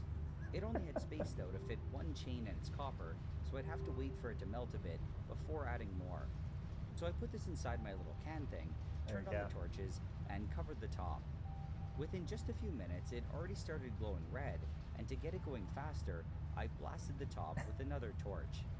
Then I let it sit there for a little while more, and it eventually started to melt. So what he's doing, there actually are a few thermodynamic principles at work that are used in the nuclear reactor, and that's you want the heat distribution to be even, just so everything is uniform.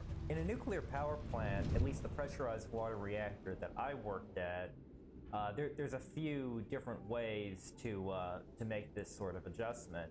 And one is the initial loading of the core. You can put what's known as burnable poisons, and that is materials that, by poison we mean material that stops the fission. Materials such as boron, for instance. Boron has a higher probability of absorbing neutrons compared to uranium-235 for causing fissions. Another example for this is gadolinium. Now, what's nice about gadolinium is it's going to absorb a neutron, but then it burns out. It doesn't disappear, but gadolinium-157 in particular has a very high probability of absorbing it, but 158 doesn't. So it'll absorb it, then it'll still be there, but it doesn't have any of those properties anymore, so it burns its way out. And you can position this strategically at certain elevations of the core to keep it evenly over the course of a fuel cycle. Like, you would put it in a zone that would normally be a hot spot, it would burn itself out, but by the time it's burnt out, the rest of the core will be at that elevated temperature. Other ways to do this are with control rods, as simply, because control rods, since they go into the top of the core, when you insert control rods, not only are you lowering reactor power overall, but you're actually lowering the amount of heat, the amount of fissions that are taking place at the top of the core relative to the bottom. Compare that to adding boric acid to the reactor. That causes more of an effect to lower the amount of heat, the amount of fissions that are at the bottom of the core relative to the top. So it's important to keep in mind that it's not just power level that you are controlling in a nuclear power plant. It's what's known as radial and axial flux, which you can think of which is the technical term, which for radial, it's how much power is being produced towards the center versus towards the sides, and axial being how much power is being produced towards the top versus the bottom. There was still a bunch of solid stuff left in it, but it was liquefying. There was now a lot of extra space, so I started adding more copper and gold. I started with the small 14-karat chain and all of its copper, and it might have looked a bit weird here. And this was because, to make sure that there was no moisture on any of the metal, I preheated it with a torch. I really blasted it a lot though, and the chain melted a bit into the copper. I waited for all this to melt, and then I added half of one of the larger chains, along with half the amount of copper. It very well might have been possible to do the whole thing. I like how he's just throwing them in there real fast. I mean, yeah, he's using a small container because he had the challenge with the larger one, but it's just kind of funny to watch. It didn't really make much sense to try. There was still a third chain to do, which definitely wouldn't have fit, and it made no sense to risk overflowing it if I had to do a second run anyway.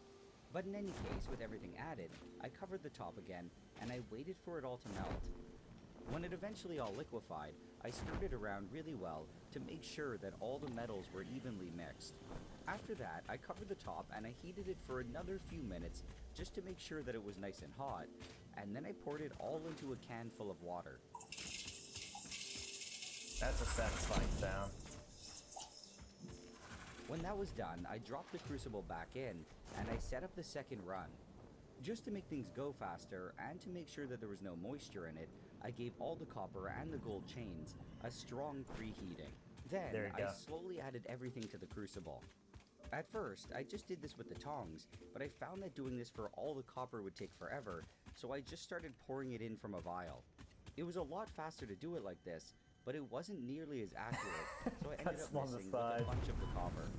However, this really wasn't much of an issue, because not including just a small amount of copper wasn't going to make much of a difference. When it all eventually melted, I mixed it around like before, and I let it sit for a few more minutes. I then went to pour it all into the same can, but I was a bit surprised because liquid metal started coming out from the side of it before the front. This definitely wasn't a good thing, but for the time being, it was still a bit too hot for me to investigate. So for the time being, I put the crucible back in the can, and I turned off the torches, and I let it cool. When I took a look at it a few hours later, I noticed that there were some huge holes in the side of it, which were made by the torch flame.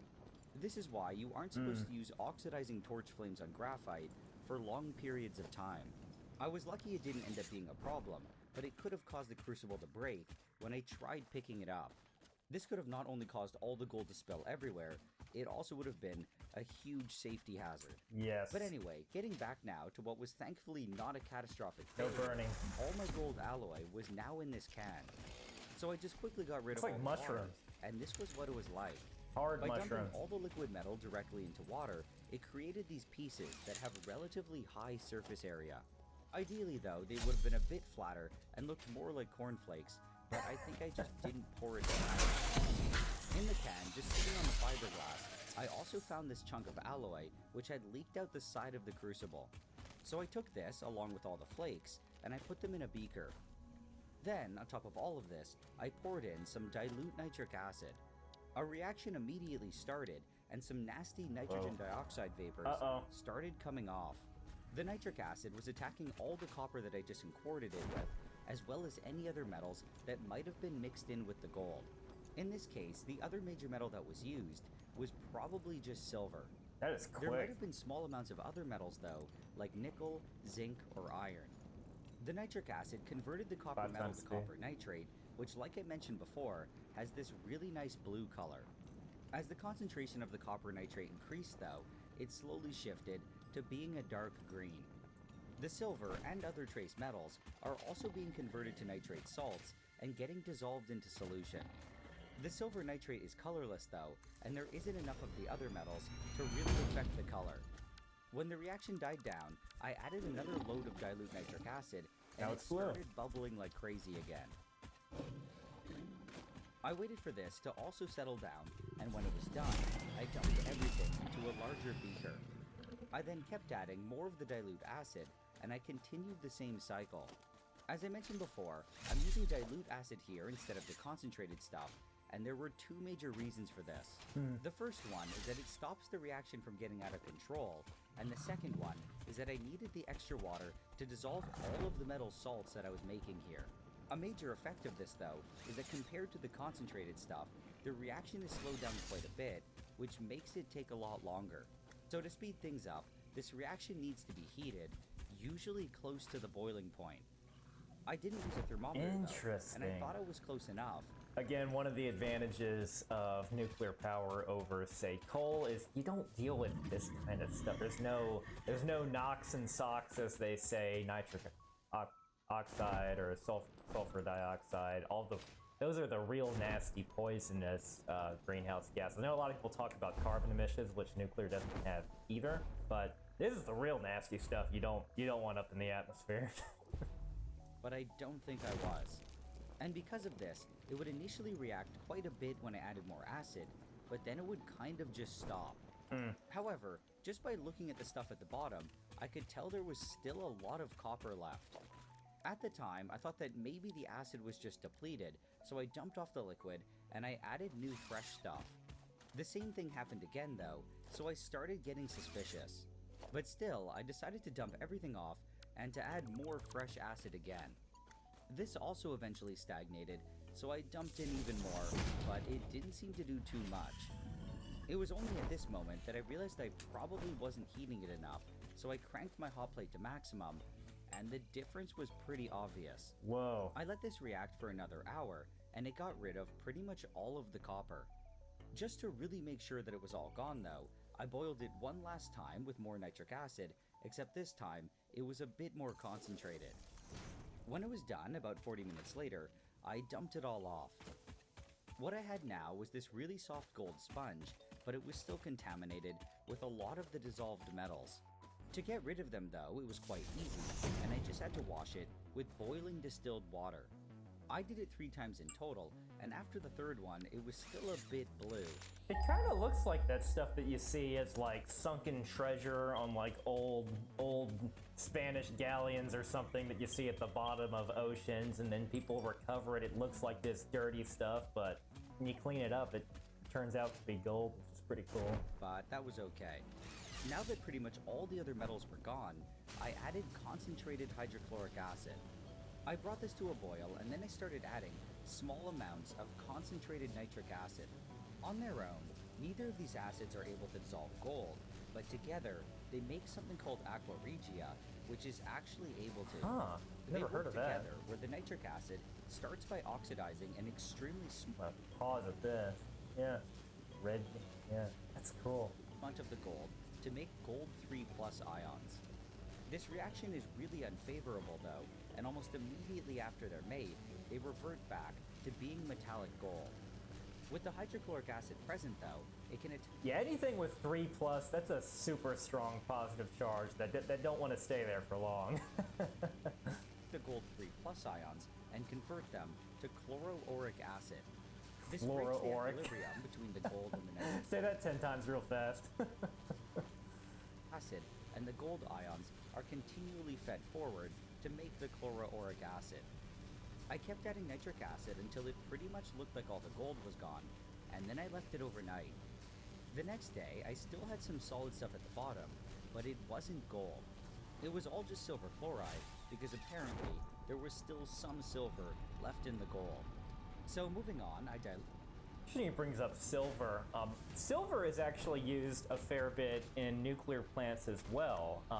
In fact, the control rods at the plant that I used weren't boron. Boron's pretty commonly used term for control rods, but they were silver, indium, cadmium.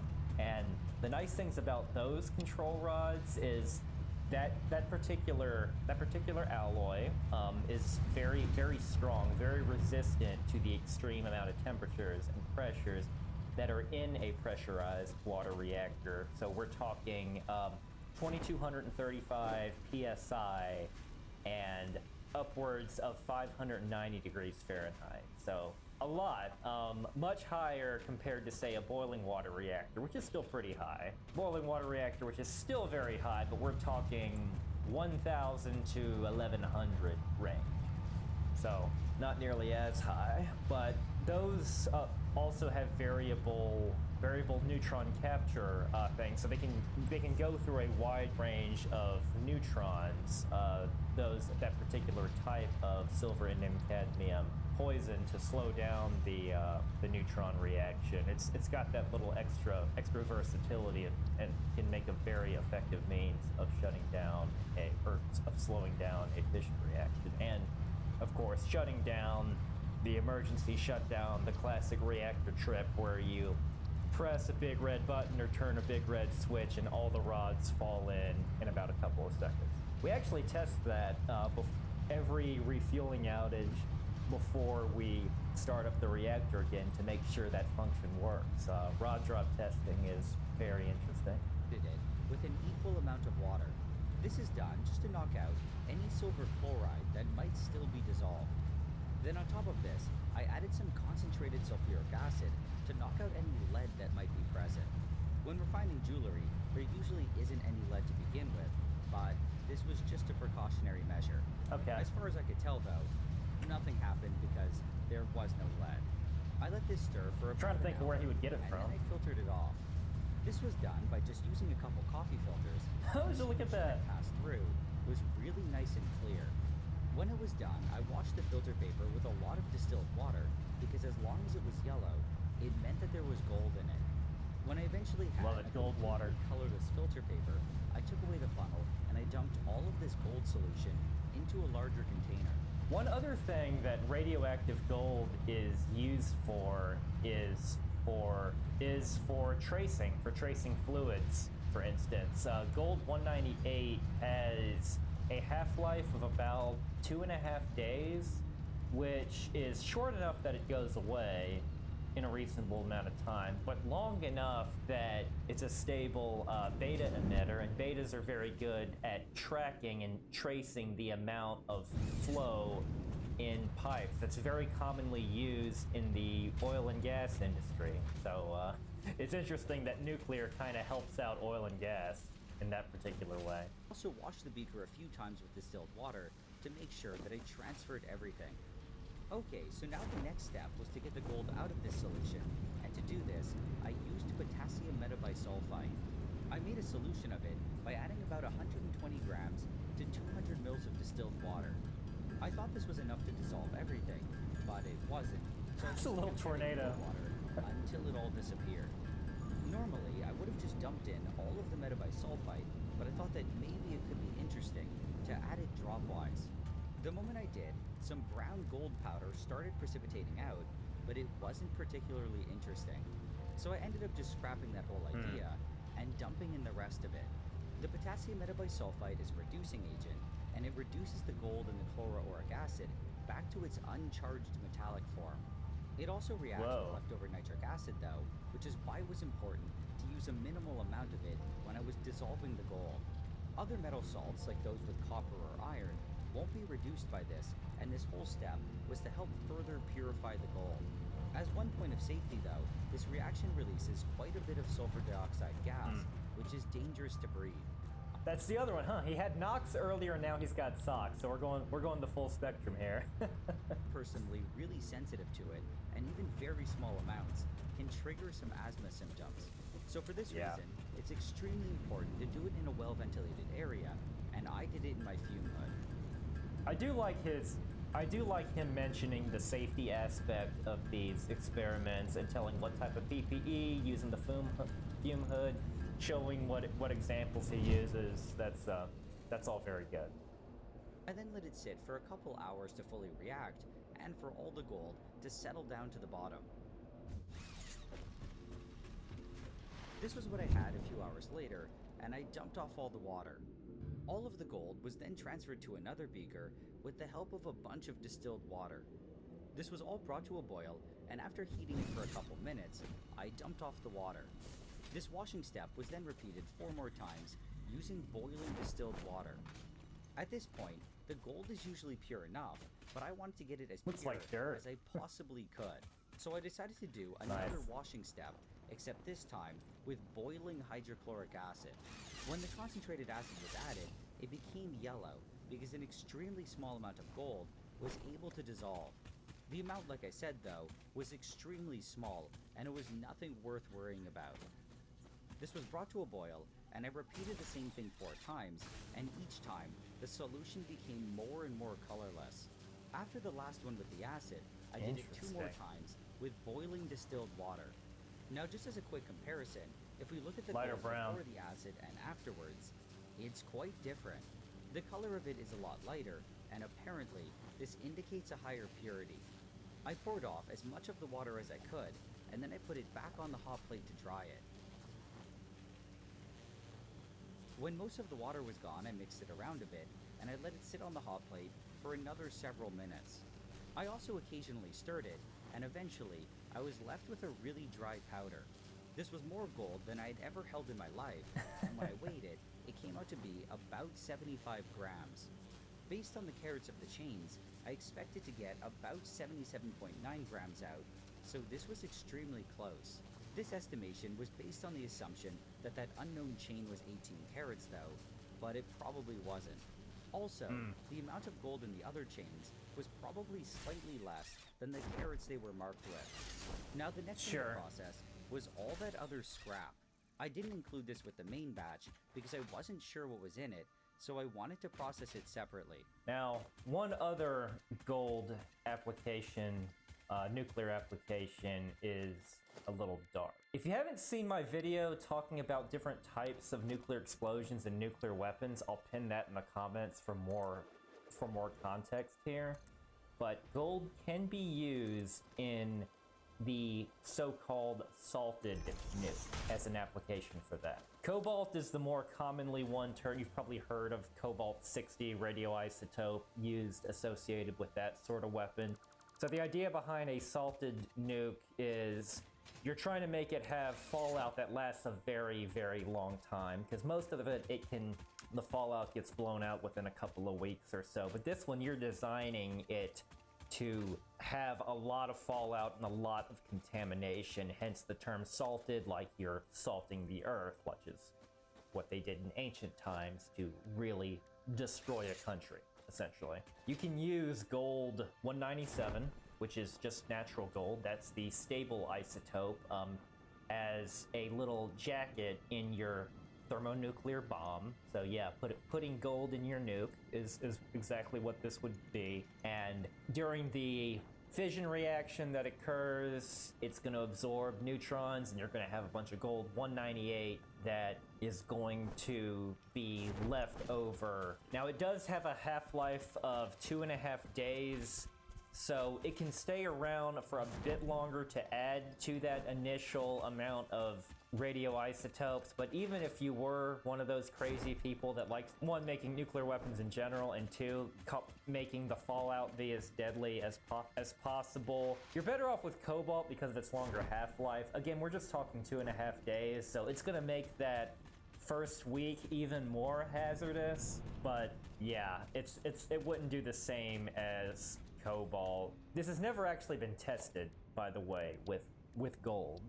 This is purely speculative. Gold could conceivably be used in that way, but salted nukes in general, I think they're kind of overrated. Again, I talk about it more in that other video, but they're also mainly because they're so unreliable in that fallout, the main thing that determines how deadly the fallout is which way the wind's blowing after the attack. So you don't have as much control compared to, say, a conventional nuclear bomb, as weird as that sounds, but one that you just focus on an airburst, maximize destructive power to whichever target you're going for.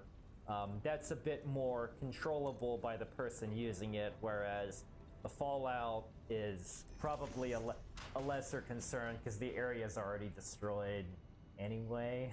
And if you're looking to maximize contamination, you're actually gonna reduce the effects of the explosion because you're gonna want to go for a surface burst. It's still gonna be devastating, and it's still gonna be horrific, but not to the same level as an airburst. And we're talking a weapon that's designed to wipe out populated areas, that sort of thing. But yeah, you could potentially use gold instead of cobalt if you really wanted to. But enough about that topic. Just wanted to point out that using gold in nuclear applications could have a dark side, just like any other piece of technology, really. But I much prefer the idea of using it to treat cancer. It all seemed to be plated or low-carat gold, though, so there was no point in importing. I just jumped right to adding the nitric acid, and like before, there was a big initial reaction, but it quickly died down. I then added the liquid from the test that I did earlier on the piece of that small chain. I also added the full chain itself. Now it's that blue. was most likely just copper and silver. This was all boiled for a couple hours, and when it stopped reacting, I figured it was done. Green now. I poured everything off, This is just and funny. I flushed it down the bottom a few times with distilled water. It looked like almost everything had dissolved, except for some of the stuff that was completely plated with gold. Then, just like before, I poured in hydrochloric acid, waited for it to boil, and added small amounts of nitric acid. Eventually, almost everything had disappeared, but the solution was green here and not yellow, because there was still a bunch of copper. Yeah. I let this cool overnight, and in the morning, I poured in a bunch of water. Then I mixed it around, and I also added some sulfuric acid. After this, I let it sit for about an hour, and then I filtered it. It was the exact same setup as before, just with a funnel now it's and green. a few coffee filters. It was eventually all done, and now the next step was to see how much gold was actually in there. So now to this, I added a solution of potassium metabisulfite until all of the gold had precipitated. Then I mixed it around, and I let it sit for a few hours. When I came back, I poured off all the water, and it was way more gold than I expected. I really didn't think I was going to get much of anything out of it, but this was a pretty decent amount. I now had to clean it up a bit, and I did the exact same thing as before, where I started with water washings, then I did some acid ones, and finished with some more water ones. I dried it on my hot plate until it was a nice and crispy gold powder, and then I weighed it. Crispy. Like I said before, I really didn't expect to get much out of this, and I was really surprised that it was almost 6.5 grams. All of this was then combined with my other gold powder, and my total now was 81.6 grams. Wow. At about $42 a Good thing he did that process again. He was able to get a good bit more gold out of that. That's fascinating. gram USD, this is close to $3,400. There you go. Or about 4,500 Canadian. This was way more than I ever imagined I'd be extracting from my patron, considering when he first pitched it, he just said it was some gold-plated stuff. However, That's I was funny. really happy it turned out this way, because it made the project a lot more fun. But in any case, the last thing that I had to do now was to melt all of this powder down into a solid chunk. To do this, it was pretty simple, and the first thing that I needed was that small porcelain dish that I got in that kit from Amazon. Then I picked up some borax from my local hardware store, and I also got out my torch. This dish had never been used before, so I had to give it a glaze. This was done by first getting it really hot, and then sprinkling small amounts of borax onto it. The major purpose of this was just to prevent the gold from sticking to the dish. When I felt that I had done a decent job, I started adding the gold.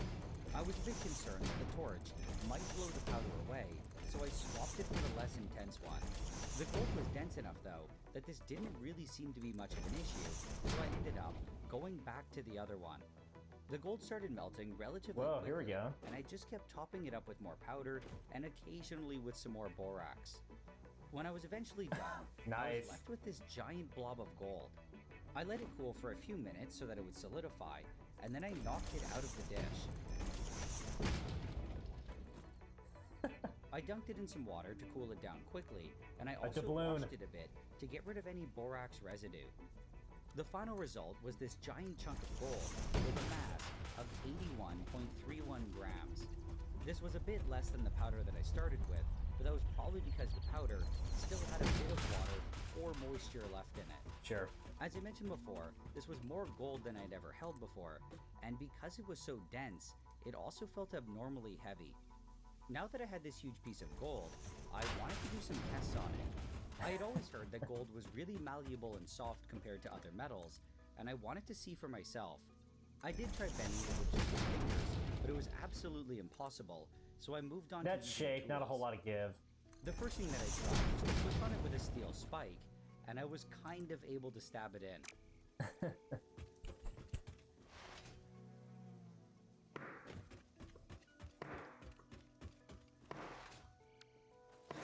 Making some holes. With a hammer, though, I was able to smash it all the way through.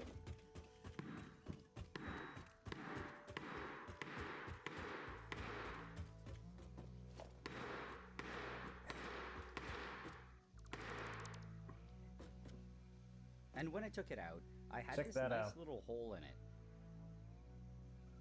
The next test was to smash it with a hammer and see if it would flatten. Gold is definitely malleable enough to do it with the right tools, but doing it like this just isn't going to work very well. The only result that I really got was a bunch of hammer marks in it, and it didn't get much flatter. Now the last test was to see if I could cut it with a pair of pliers. With some soft metals, okay. this is easy to do, but the gold was relatively tough.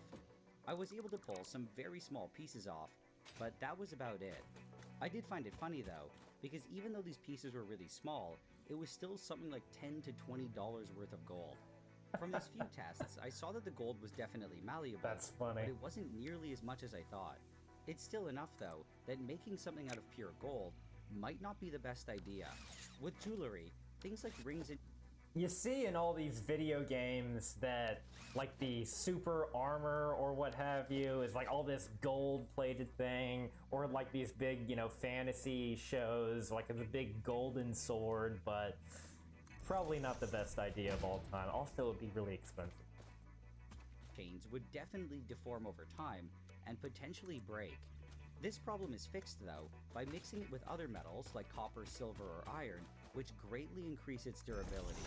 But anyway, the piece now was all mangled, and I just couldn't leave it like that. I wanted to fix it up, and I thought that it would be cool to make some small gold bars. So I put everything back into my dish, and I started melting it. And at the same time, I used the gold that I got with that kit on Amazon. Mold. When it was all liquid again, I picked up the dish, and I carefully poured in some of the gold.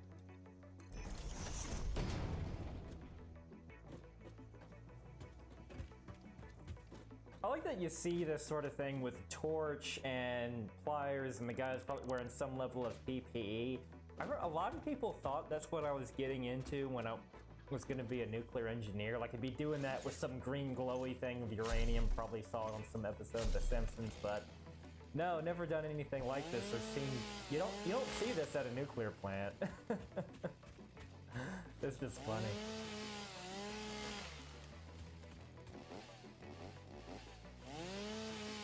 Then I took out the bar by just flipping the mold upside down, and I moved on to making another one.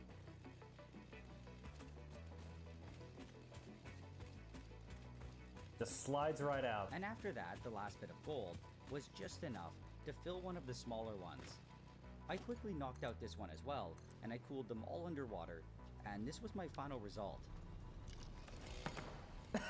They were of course really far from being perfect, but I still liked how they turned out. From all the nitric acid waste, I was also able to recover some silver. A bar of silver. I made another little bar with it. Nice. I didn't feel like it fit in this video, but if you're interested in seeing how I got the silver out and dealt with all the waste in general, I've put together another video. This one though isn't posted on my main channel here, and can be found on my other one called Nile Blue, and there's a link in the description. As one final thing after all this, I went to a company called Kitco, and I had them test the purity of both the gold and the silver. They initially told me that they were both 100%, but they didn't know that I wanted a printout of the results. So I had them run it again, but this time, the results were slightly different.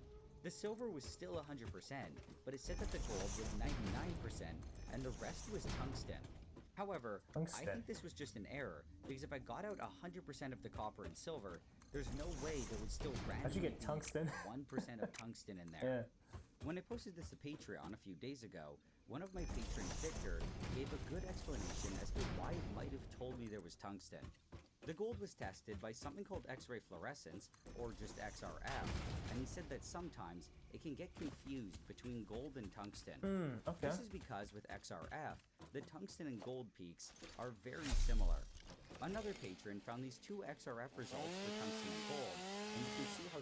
So where this sort of thing comes from is every element has their own characteristic energy associated with that. And it's an X-ray that just comes off it, and that has to do with just its atomic shape, what orbitals we're talking about, and how those electrons essentially play. Here you have just these little X-ray signatures that are consistent with gold, and apparently gold and tungsten happen to have the similar characteristic, which is fascinating. I've also done spectroscopy. This was in labs when I was in college for different sort of where the peaks were from gamma rays. You'll see them on charts that look just like this. That'll tell you the energy level associated with that. Here we're talking the energy is going to be on the order of keV, or thousands of electron volts. Gammas are going to be considerably higher scale, on the order of several hundred keV to MeV, or millions of electron volts, which makes sense because gammas are higher energy than X. The peaks slightly overlap. Victor also told me that I didn't even need to import for this video, and there's another method that can be done where the jewelry is directly treated with the aqua regia. This method would not only save a lot of precious nitric acid, it also might be a lot faster, and it has way less copper waste. But anyway, in conclusion, I was able to extract the gold, and I didn't totally screw it up. The only sad part now is that I don't get to keep the gold, and I have to send it all back to my patron. But either way, him sending it to me in general was still really nice. That's something, yeah. Hey, you basically... Enriched isn't the right word, because enriched would imply that he made the gold radioactive, but he refined the gold and upgraded it to nearly pure gold, and then sent it back from a whole bunch of stuff when the guy initially thought it was just gold plate, that would give you next to nothing. That's funny. well, trusting. So a big thanks goes out to him for that. If any of you guys are interested in just donating your gold to me though, I'm definitely open to it. That was so cool. I liked seeing that whole process, all the different types of acids and precipitates he uses, and all those intermediate steps where this stuff looked nothing like gold at all, and yet he clearly had a plan, a procedure, and a mindset of how he wanted to get from point A to point B, and it was really fascinating to follow along. And I was just thinking, how is he gonna turn this into gold bars? Because I know that's what the title of the video says, and there you go, he got it. That was really fun to watch, and also really fun as a little reminder of the nuclear applications of gold. And it's the first time I talked about spectroscopy at all with on my channel at all, and that really takes me back. I had to dust off a few cobwebs there. Thank you very much for watching. I'll see you next time. China to stop burning dinosaurs for fun. Just under 30. Hi, I'm Tyler False. I'm a nuclear engineer with a little over 10 years of experience in the commercial nuclear power industry. From engineering to operations to emergency response. I don't claim to know everything there is nuclear, but I can certainly share some knowledge. Today we're going to be looking at one of Thoughty2's videos called Renewable Energy is the Scam We All Fell For. Man, the first thing that comes to mind with that are all of those spam calls you get about installing solar panels on your roof or switching your energy plan to all wind energy, that sort of thing. Not sure if that's what he's talking about, but those are the first types of scams that I think I've associated with renewable energy. Now you're probably wondering why I'm going for renewables. Well, I am a nuclear engineer, but I also have a fair amount of background in renewable energy, wind and solar specifically. That's actually what my minor was in college. And I've done a few projects associated with renewables. Let's take a look. Hey, 42 here. This is Hornsey Project 1, a wind farm currently under construction Offshore. off the coast of Yorkshire. When it is completed in 2020, it will be the largest wind farm in the world. It will power 1 million homes. But That's this a lot project for will wind. collectively cost consumers in the UK an additional £4.2 billion on their energy bills. That's fine, I guess, if it's going to save the planet. But is it? Really? It turns out A lot of people mention the whole renewables saving the planet sort of deal.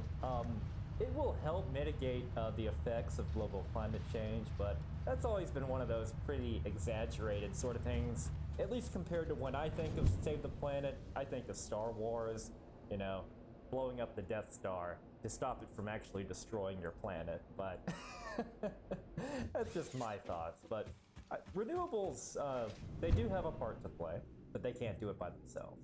that renewable energy isn't as rosy as we have all been sold. Says that it makes the screen rosy. Scientists believe that climate change is real and it's an issue we need to face today. It's estimated that the effects of climate change will kill at least 150 million people this century. All of these premature deaths could be avoided if the average global temperature could just be reduced by 1.5 degrees Celsius. That's an interesting stat. I might have to cross-check that. I don't know those numbers off the top of my head for the effects of global climate change, but is it for the 1.5 degree scenario, the 2.5 degree scenario, and what specifically counts the climate change death associated with all the heat waves, the severe weather that pops up, like hurricanes, especially where I live in Texas, associated with global climate change. So while I do believe that that climate change has that potential to get crazy and for there to be lives lost associated with it, it's interesting. It'd be interesting to know where you can cross that number from and what counts and what doesn't. I really don't know.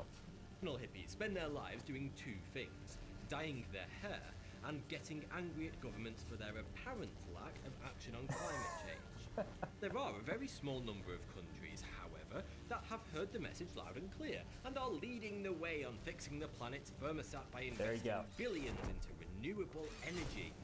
The most prominent is Germany. Today, between 40 to 50% they're getting rid of their nuclear. Germany's energy comes from renewables such as wind, solar, and hydro. That's a vulnerable grid right there.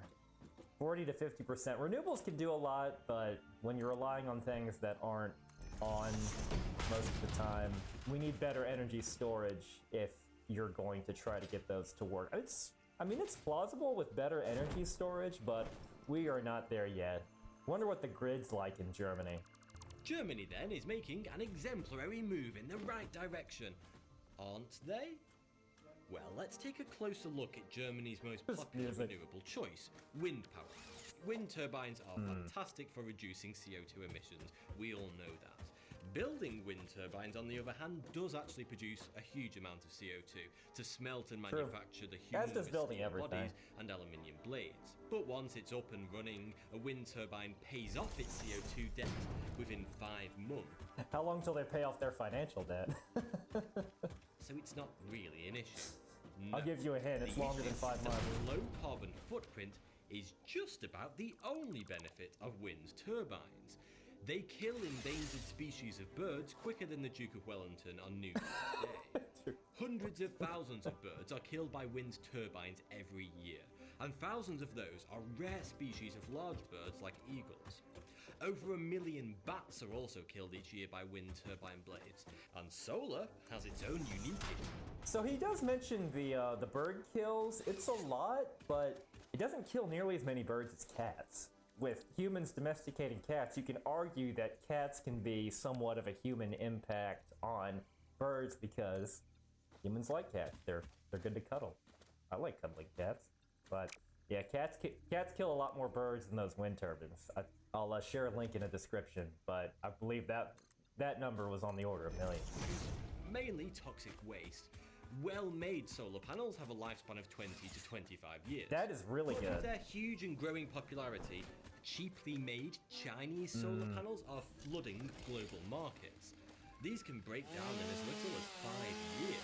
And many of them contain highly toxic chemicals that are harmful to human health and can cause cancer, such as lead, cadmium, and chromium. So I'm looking at this video 4 years ago. That might not have existed back then, but a bit of an update. There are some types of solar panels that there is a seal of approval, kind of like those equal exchange, fair trade things that you see on like chocolate bars and stuff, that this solar panel was made ethically. Also kind of like when you get diamonds to verify that they're not blood diamonds, that sort of thing. The solar industry has come under a lot of scrutiny from that sort of thing, and that's one thing that a lot of big solar companies are looking to correct. So they indeed have, one, just higher quality solar panels, like you said, and two, that the solar panels themselves don't have the horrific human conditions that are associated with making them. Unlike nuclear waste, the toxicity of these elements never decays. All solar panels can... Interesting. Wow. First time I think I've seen another YouTuber reference nuclear waste, albeit in a somewhat unrelated video, I might add, talking about renewables as the positive alternative to a different form of waste. That's cool. You can do so with varying degrees of regularity. When the glass is smashed, toxic chemicals can leach into the soil and thus public water supplies. Also, we have no plan to dispose of these mountains of broken solar panels safely. The vast majority of solar panels will be shipped off to countries that have no safe way of dealing with their toxicity. Countries where we already send millions of tons of our tech waste. They're not recyclable. He's right about that. Africa and other developing regions. These are teething issues that will hopefully be fixed by better decommissioning protocols and pipelines and improved solar technology. Both solar and wind, however, have an inescapable issue that no amount of technology can fix. They only produce energy when the wind blows or the sun shines. That's true. In some locations, fundamental to how they work. As little as 10% of the time. And yes, we've built wind farms in those locations. Even the most efficient wind and solar farms only work optimally 30% of the time. Although, to be clear, that's actually decently good for wind and solar. Some amount of energy, around 75% of the time, even if it is just a little. This means we will always need a more consistent energy source, such as fossil or nuclear, to cover renewables downtime. again, mentioning nuclear in a positive way, I love it. Again, better energy storage, smart grid management systems can help with that in terms of getting the energy when it's needed and where it's needed. But he's absolutely right. You can't. It's fundamental to how wind and solar work. That they're only producing energy some of the time, but the idea is to keep some of them in the grid. Just think of really big batteries. Think of it as really big batteries that to store the energy and move it during times of peak demand. Perhaps in the future, battery technology will reach a point where it becomes feasible to store copious amounts of excess power from renewable sources, and then the grid can be fed off those whilst the wind isn't blowing and the sun isn't shining. But currently, the technology isn't even close. As it stands, no battery array in the world can hold even a fraction of the power needed to sustain a city for more than a few minutes. The current largest array built by Tesla in Australia is a 100 megawatt array that can sustain 30,000 homes for an hour. In fact, that's pretty good for batteries though, because most batteries you just think of like putting your car on. You don't really think of batteries powering homes, but it'll be interesting to see this technology get more and more advanced. Without having huge and expensive battery arrays dotted around every country, which would be an eyesore, solar and wind have seemingly insurmountable redundancy issues. Fossil and nuclear power plants both work within a similar framework. The fuel produces heat, which is used to create steam, which turns a large turbine, which turns a generator, which creates electricity. There you go. That's really it. Nuclear power is just a different way to boil water. And when I say large turbine, I mean stupidly large. These Goliaths usually weigh in at over 100 tons of solid steel. Its immense mass has some benefits, primarily...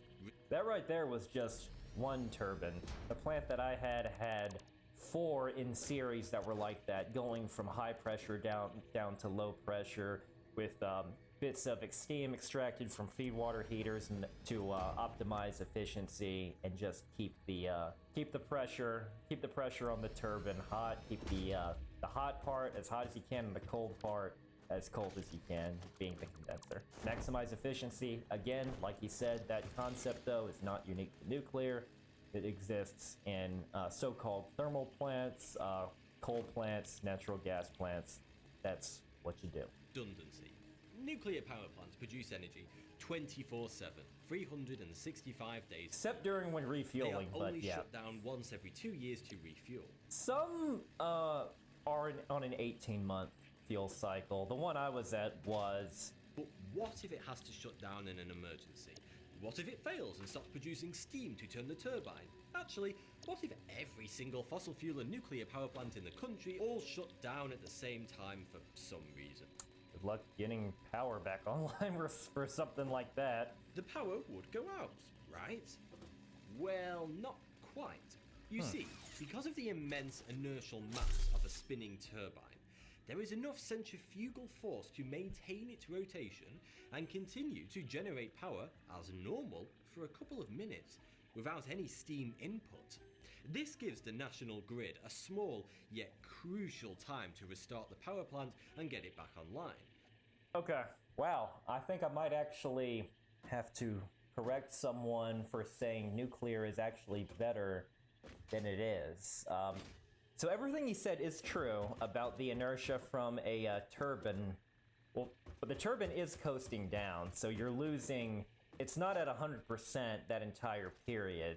Depending on when the emergency shutdown was, if you're at 100% power, it could take the majority of an hour for it to fully coast down. But it's going to start coasting down, and you're going to start losing... But it's going to start coasting down right away. The generator trips. Not the turbine. The turbine is still spinning down, but the actual generator that's connected to the grid, so everything from the grid is gone. At least in a nuclear plant, that's how it works. It's completely divorced from the grid right away. Yes, that momentum still exists in the turbine, but it's not being connected to the grid at all. And let's say it takes, even if it took a full hour to coast down, you're not restarting a nuclear power plant back up in an hour. So administratively, the fastest The fastest turnaround I've seen in my career is less than 48 hours for getting it to restart. And this assumes like the cause of the reactor trip or the grid issue was known and corrected immediately, and everything and nothing went wrong. That's actually fairly normal. That nothing really nothing at least associated with the reactor plant breaks after the reactor is tripped. But there are limits associated with how quickly you can restart a reactor. There's investigations, they can be quick. Investigations, management oversight, certain permissions you need to get from more senior people at the site before you can even attempt to do so. And after that, then there's just a matter of physically doing it. There are limits associated with how quickly you can ramp up reactor power. Unfortunately, nuclear power plants can't turn around on a dime like that. Now, nuclear submarines, they're a different story. There's even a term for that known as a fast recovery startup, that they can actually restart that quickly to get the sub moving, but that's a completely different design. But I really like that he's, saying good things about nuclear, but they're not quite that good that they can restart on a dime in less than an hour. It would be cool though. Man, it could save a lot of money with forced outages. Because of this crucial redundancy window, unplanned power outages due to hiccups at power plants are extremely rare. Most power cuts happen due to weather affecting other parts of the infrastructure. He's right about it being rare. Wind turbines don't have a large turbine to rely on if it fails. It just stops producing power instantaneously. So does a solar farm. Although there is currently hype surrounding new hybrid wind turbines that have a backup battery in the base of the tower, which will help overcome this issue somewhat. But then, though I will say, the thing about wind and solar is you could just lose an individual row of arrays for solar or an individual turbine for a wind farm, so that you can lose one thing without losing the entire facility. Whereas the nuclear plant I worked at had 2 units, 2 reactors. So you lose one, then you're down to half. But nuclear power plants are way less vulnerable to these sort of power disruptions that you would see from wind and solar. So this sort of thing doesn't happen nearly as often, like you said. There's an issue of land usage and the environment. Yeah. To build these huge arrays of wind turbines and solar panels, an area of over 5,000 square meters usually has to be cleared of all vegetation and wildlife. This is disastrous for the ecosystem, the local environment, and the poor various species that they call at home. To power a country such as the United Kingdom, using exclusively wind and solar power, it is estimated that up to 25% of the country's land surface would have to be cleared and transformed into wind or solar farms. Wind farms only return 2.5 watts per square meter. Compare that to nuclear, which produces 1,000 watts per square meter, and it's clear how inefficient renewables are when it comes to land usage. We could mitigate some of this disastrous loss of nature by building all of these wind farms offshore. And it's sea usage. Although we still don't fully understand the long-term effects of offshore wind farms on marine species. But this isn't actually... Offshore wind is way more susceptible to the weather, like tides. The ocean's a high energy environment, so you're having to periodically do maintenance on the pedestals that hold them together. I'm not saying offshore wind isn't viable necessarily. The weather effects on offshore wind is even more extreme. Sure, we're building offshore wind farms, but the UK currently has 271 farms planned over the next decade. Wow. Half of them are currently under construction. But only 25 of these will be offshore. Although it's worth considering that the offshore arrays do tend to be far larger than their land counterparts. There's an important philosophical question to be answered here though. By destroying huge swathes of nature to build renewables, aren't we destroying the very natural world that renewables are intended to save? Possibly. But what about the cost of human life caused by direct accidents? Some people think they're pretty. Meltdowns. The wind Surely farms. this is one area in which renewables can win hands down. Well, the figures may shock you, as they shocked me. The most dangerous are, as to be expected, the fossil fuels. Yep. Coal tops the figures with 100,000 deaths per petawatt hour. Then oil at 36,000, then biomass with 24,000 deaths, natural gas at 4,000. One thing that people keep mentioning about renewables being safe, they forget that biomass is lumped in with renewables. It ain't terribly safe or environmentally friendly. You're burning wood or something, it's just going to go in the atmosphere.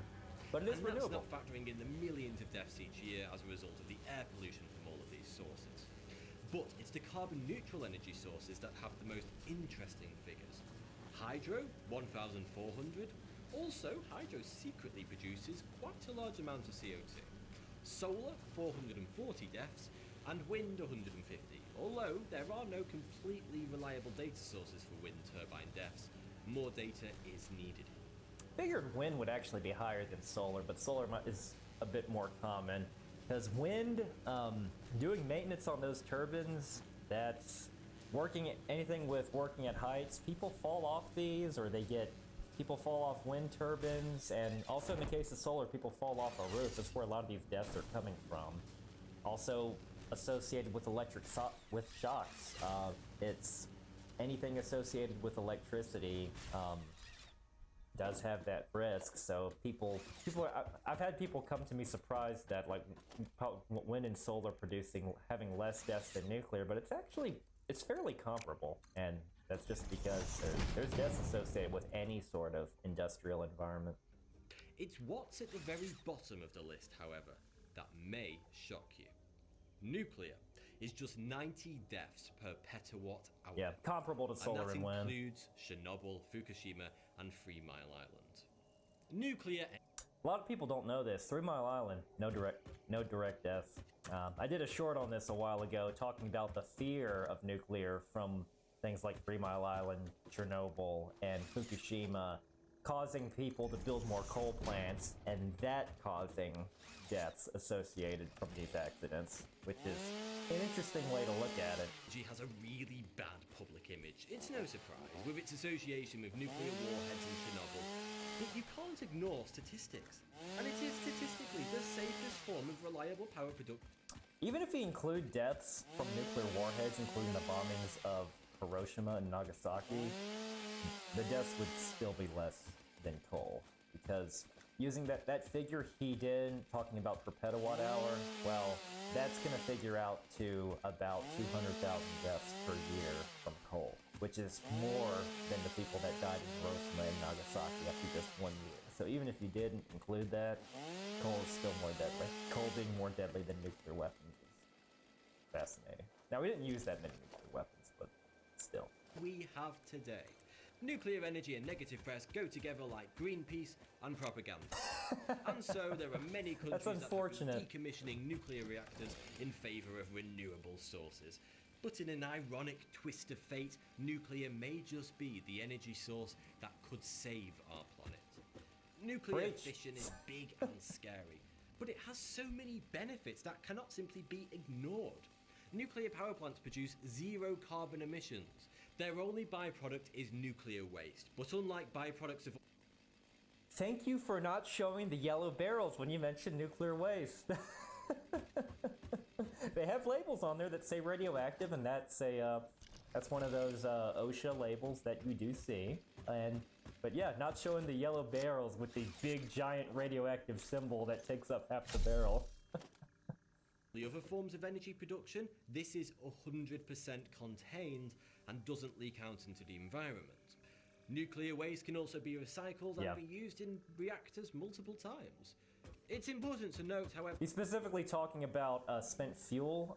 It can be reprocessed, or even a lot of times it can just be within the same pool in the same nuclear plant. At the nuclear plant that I worked at, there were fresh fuels, once burned and twice burned. And you can orient the core in such a way, it's just like playing a game of Scrabble, really, in how you orient the fresh, the single burn, twice burn, where you place the sources, where you place the control rods that It's pretty common to make nuclear power plants with once and twice burned fuel. So it's pretty cool. The uranium mining and enrichment processes do use fossil fuels, yes, and this does produce a lot of CO2. And building nuclear plants, any heavy construction industry, use a lot of concrete to make buildings, so that, yeah, it costs carbon emissions to build things, but the amount of energy that nuclear produces offsets that pretty quick. But when we average it out over a power plant's life cycle, a single nuclear reactor and all its related industries produces a median of 65 grams of CO2 per kilowatt hour. You mentioned life cycle. So in the US, a license for a nuclear plant is 40 years. Compare that to, say, a top-of-the-line wind farm. 20 years is pretty good. A lot of them are 10 or even less, but wind can get pretty good, and even the same with some type of solar panels. That's top of the line. Now 40, that's just the base license. A license extension of 20 years to 60 is fairly common, and even a further one to 80 is being discussed. There have even been heads of industry that an extension of all the way to 100 years isn't completely off the table. Now, a license renewal process is rigorous. It does involve reviews by the federal government, the Nuclear Regulatory Commission. A lot of engineering calculations need to be done. A lot of maintenance needs to be done to ensure the plant can go for another 20 years. And a lot of times these extensions are conditional on certain large-scale, multi-million-dollar maintenance projects being on certain large. A lot of times these extensions are conditional on certain large-scale, multi-million-dollar maintenance projects being done. That is way cheaper than building a brand new nuclear plant. That's roughly the same amount of CO2 produced by wind farms over their life cycle, taking their manufacturing and regular maintenance into consideration as well. Yeah. But nuclear's carbon footprint could be even lower than wind. Allow me to expand. Since 1987, Russia and the US have been mutually decommissioning their nuclear warheads. Even if recent political hiccups have put a spanner in the process, every year old nuclear warheads are still regularly retired and decommissioned. This creates a steady influx of already highly enriched uranium. Not sure why he's showing some biohazard. That's some vial with a virus of some sort. I hope we don't have any weapons like that. Fuel that can be used in nuclear power plants to create energy, completely bypassing the uranium mining and enrichment processes, and thus bypassing CO2 emissions altogether. Skeptics believe that nuclear power plants lead to nuclear weapon proliferation, but in fact, it's the complete opposite. It's interesting someone showing this side of the argument. You don't see very often. So proliferation is all about decisions and priorities. Uranium and plutonium are produced in nuclear power, but it's just how we use them.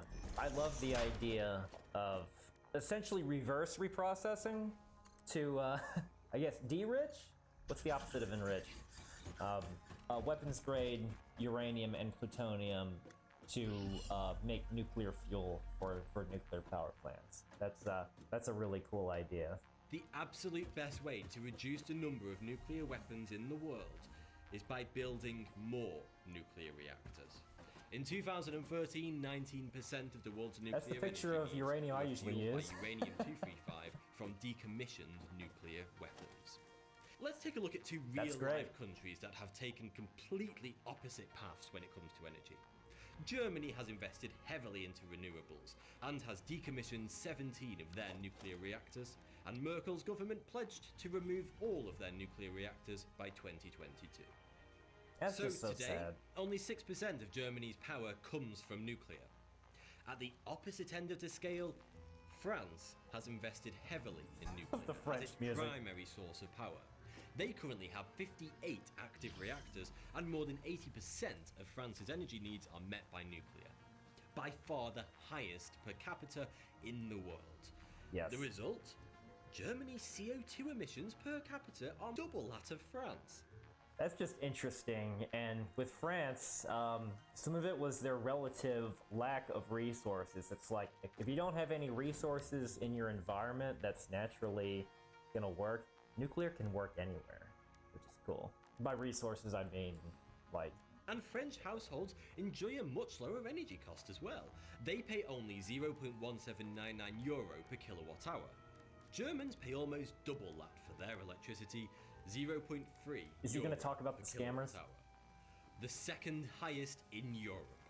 Notably, Germany's energy costs have increased by 50% since starting their big push towards renewables.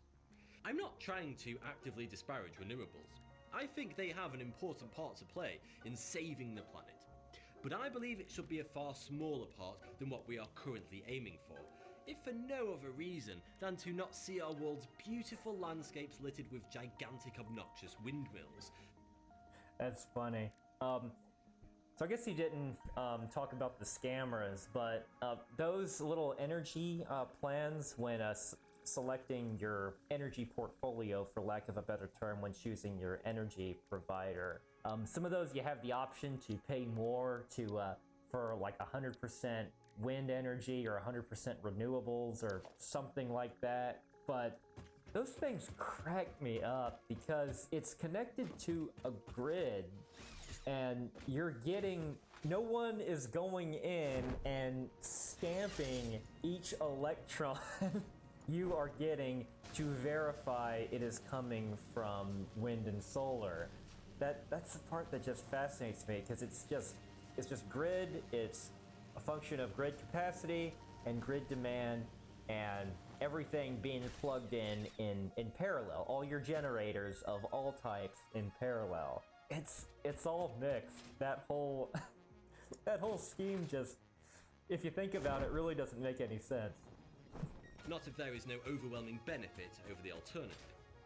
Humanity's cleanest, cheapest form of energy has been right in front of us since the 40s. And until nuclear fusion comes along, we should be investing more nuclear fusion fission to prevent greenhouse gases without needing to destroy thousands of square miles of our beautiful planet to litter it with bird blenders. The other thing that takes the cake is not only are those big, the wind turbines, they're not recyclable either. So yeah, you really have to think long and hard about, that's one other misconception is that neither, but they don't last as long as nuclear, and so maybe do a multiplier by, your best case scenario is a factor of 2 with a top-of-the-line wind turbine at 20 years and a nuclear plant that for whatever reason never gets its license extension past 40.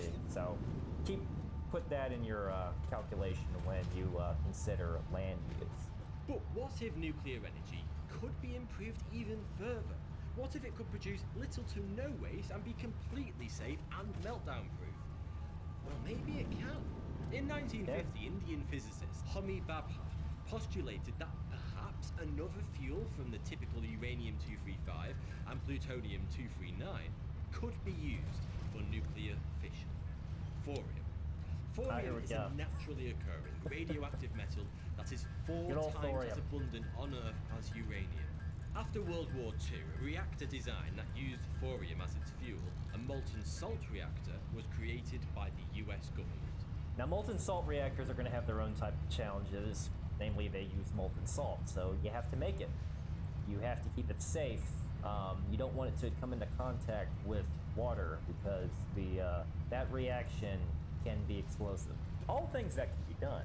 One thing to point out is you don't necessarily need a molten salt reactor to utilize thorium, but this is kind of the most common example that has a tendency to show up. That thorium and molten salt reactors are one and the same. Not all molten salt reactors use thorium. Not all thoriums require to use molten salt. But that's one thing that I often see people lump together. But you don't necessarily have to. We can have an even more diverse fuel source. And the first experimental reactor of its kind was built at Oak Ridge National Laboratory. And it successfully generated electricity between 1965 and 1969. But the US government decided that the future of nuclear energy was in uranium, not thorium, and so pretty much every reactor in the world since the 60s has used uranium fuel. Part of the reason for that is initially before the 60s, we thought uranium was a more scarce resource, but since uranium's more readily available, decided to go that route. There were many reasons for uranium being chosen That's as a cool the de diagram. facto fission fuel over thorium.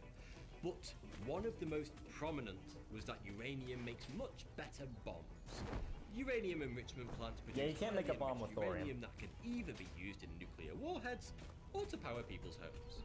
Thorium, on the other hand, can be used to make nuclear weapons, but it's a lot more difficult and more inefficient.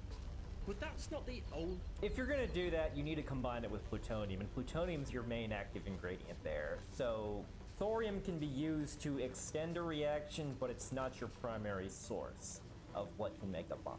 benefit of thorium-based power over uranium. Thorium reactors produce much less nuclear waste.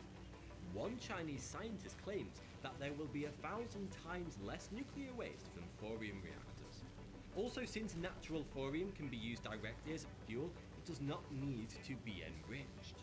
And it gets better. Another thorium reactor design, known as liquid fluoride thorium reactor. So the thorium doesn't have to be enriched, that's true, but you need to combine it with plutonium because it's not the thing that directly causes your fission by itself. So that's the proliferation concern with thorium, that you have to combine it with plutonium. That also adds its own other cost source. Those of you guys have seen my salmonella video, reaction videos of his one on thorium, which is hilarious, by the way. You'll know that I'm still a proponent of seeing thorium. I would love to see more thorium reactors. I'd love to see more uranium reactors. Or lifter has a unique Liquid design fluoride, huh? that its proponents claim is meltdown proof. You see, the most common cause of reactor meltdowns in current uranium plants is excessively high and runaway temperatures, usually due to power failures which can lead to insufficient cooling. So temperatures, usually it's from decay heat, not the actual fission. In the case like Fukushima, the reactors, they shut down all the reactors safely in a matter of seconds. So had nothing to do with the reactor being critical or anything like that. It was more the entire area was destroyed, including all of their on-site emergency generators, and the fission products of the fuel, the uranium, still generate heat. So they just continued to generate heat after it was shut down. I know that's what he said about loss of power sources, but that's just one clarification that I wanted to be sure gets captured. I've seen some misconceptions that it's because they're unable to shut down the reactor. That's not the case. That's not what caused Fukushima. But lifters contain a plug at the bottom of the reactor that is designed to melt if the temperature gets too high. This causes all the fuel to drain into an underground safe storage tank, which, in theory, should completely avert a catastrophic meltdown. So he's referring to passive safety systems, and that is really cool. I think with the freeze plug, completely safely shuts it down. That isn't the only type of reactor that has that meltdown proof feature. Some small modular reactors can also have that feature as well. Keep in mind the meltdown, very, very low probability, and with diverse, redundant, physically separated power supplies for the safety injection system, at least in pressurized water reactors, but very, very low probability of happening, but it is cool to see something that completely takes it out of the equation. It all seems too good to be true. And science writer Richard Martin certainly thinks so. He writes, "Thorium could provide a clean and effectively limitless source of power while allaying all public concern, weapons proliferation, radioactive pollution, toxic waste, and fuel that is both costly and complicated to process." That could be cool. The biggest problem is just letting the public concern, because most people hear the word nuclear associated with anything that they immediately assume that it's it's either a bomb or it's an accident waiting to happen. So even if the technology is, as in the public eye, miraculous, a lot of people might not believe it. That's always the challenge associated with anything nuclear. But like everything in life, thorium isn't short of its detractors. There are some who argue that because thorium is still highly experimental and it hasn't been operational on a large scale like uranium reactors have, it can't yet be trusted, and it may not be all it's been made out to be. That's what is right, yeah. But I People guess just the don't only trust way we things can they find don't out for understand. certain whether thorium is the golden goose of clean energy is by putting it into use. And that's exactly what India is doing right now. India has one of the largest Build a little bit of natural everything. supplies of thorium, and they have pledged Everything to meet nuclear. 30% of their energy demands with thorium reactors by 2050. Cool. Britain, France, Canada, America, China, and a few others are currently looking into thorium as a potential energy source. I'd love to see but thorium India reactors. is currently the only country that has a well thought out, government approved and funded plan to ramp up thorium-based energy production. India plans to have over 60 functional thorium reactors by 2025. And since India is TikTok. it's 2023 right now. India just has one test reactor. That'd be cool. Seeing 60 commercial reactors all built in the span of 2 years. the world's third largest polluter, it seems like a necessary step that could help preserve the planet for a little while longer. But it's going to require action from more than just one country to save our planet. To be completely honest, the world needs to look towards China to stop burning dinosaurs for fun. Just under 30% of the world's carbon emissions come from China. It's not surprising phrasing since of that. a staggering 55% of power production in China is coal-based. A tiny 4% of China's power comes from nuclear, as of 2018. I'd like to see more of that. I'm not saying we should abandon all forms of energy except nuclear. Wind and solar renewables have a huge and beneficial part to play in saving the planet. But all nations should be looking to eradicating coal-based energy production. It's horrendously inefficient. You have to burn a load of coal and release a ton of CO2 for a pathetic return of energy. It kills millions of people each year from pollution, and it's quickly killing the planet too.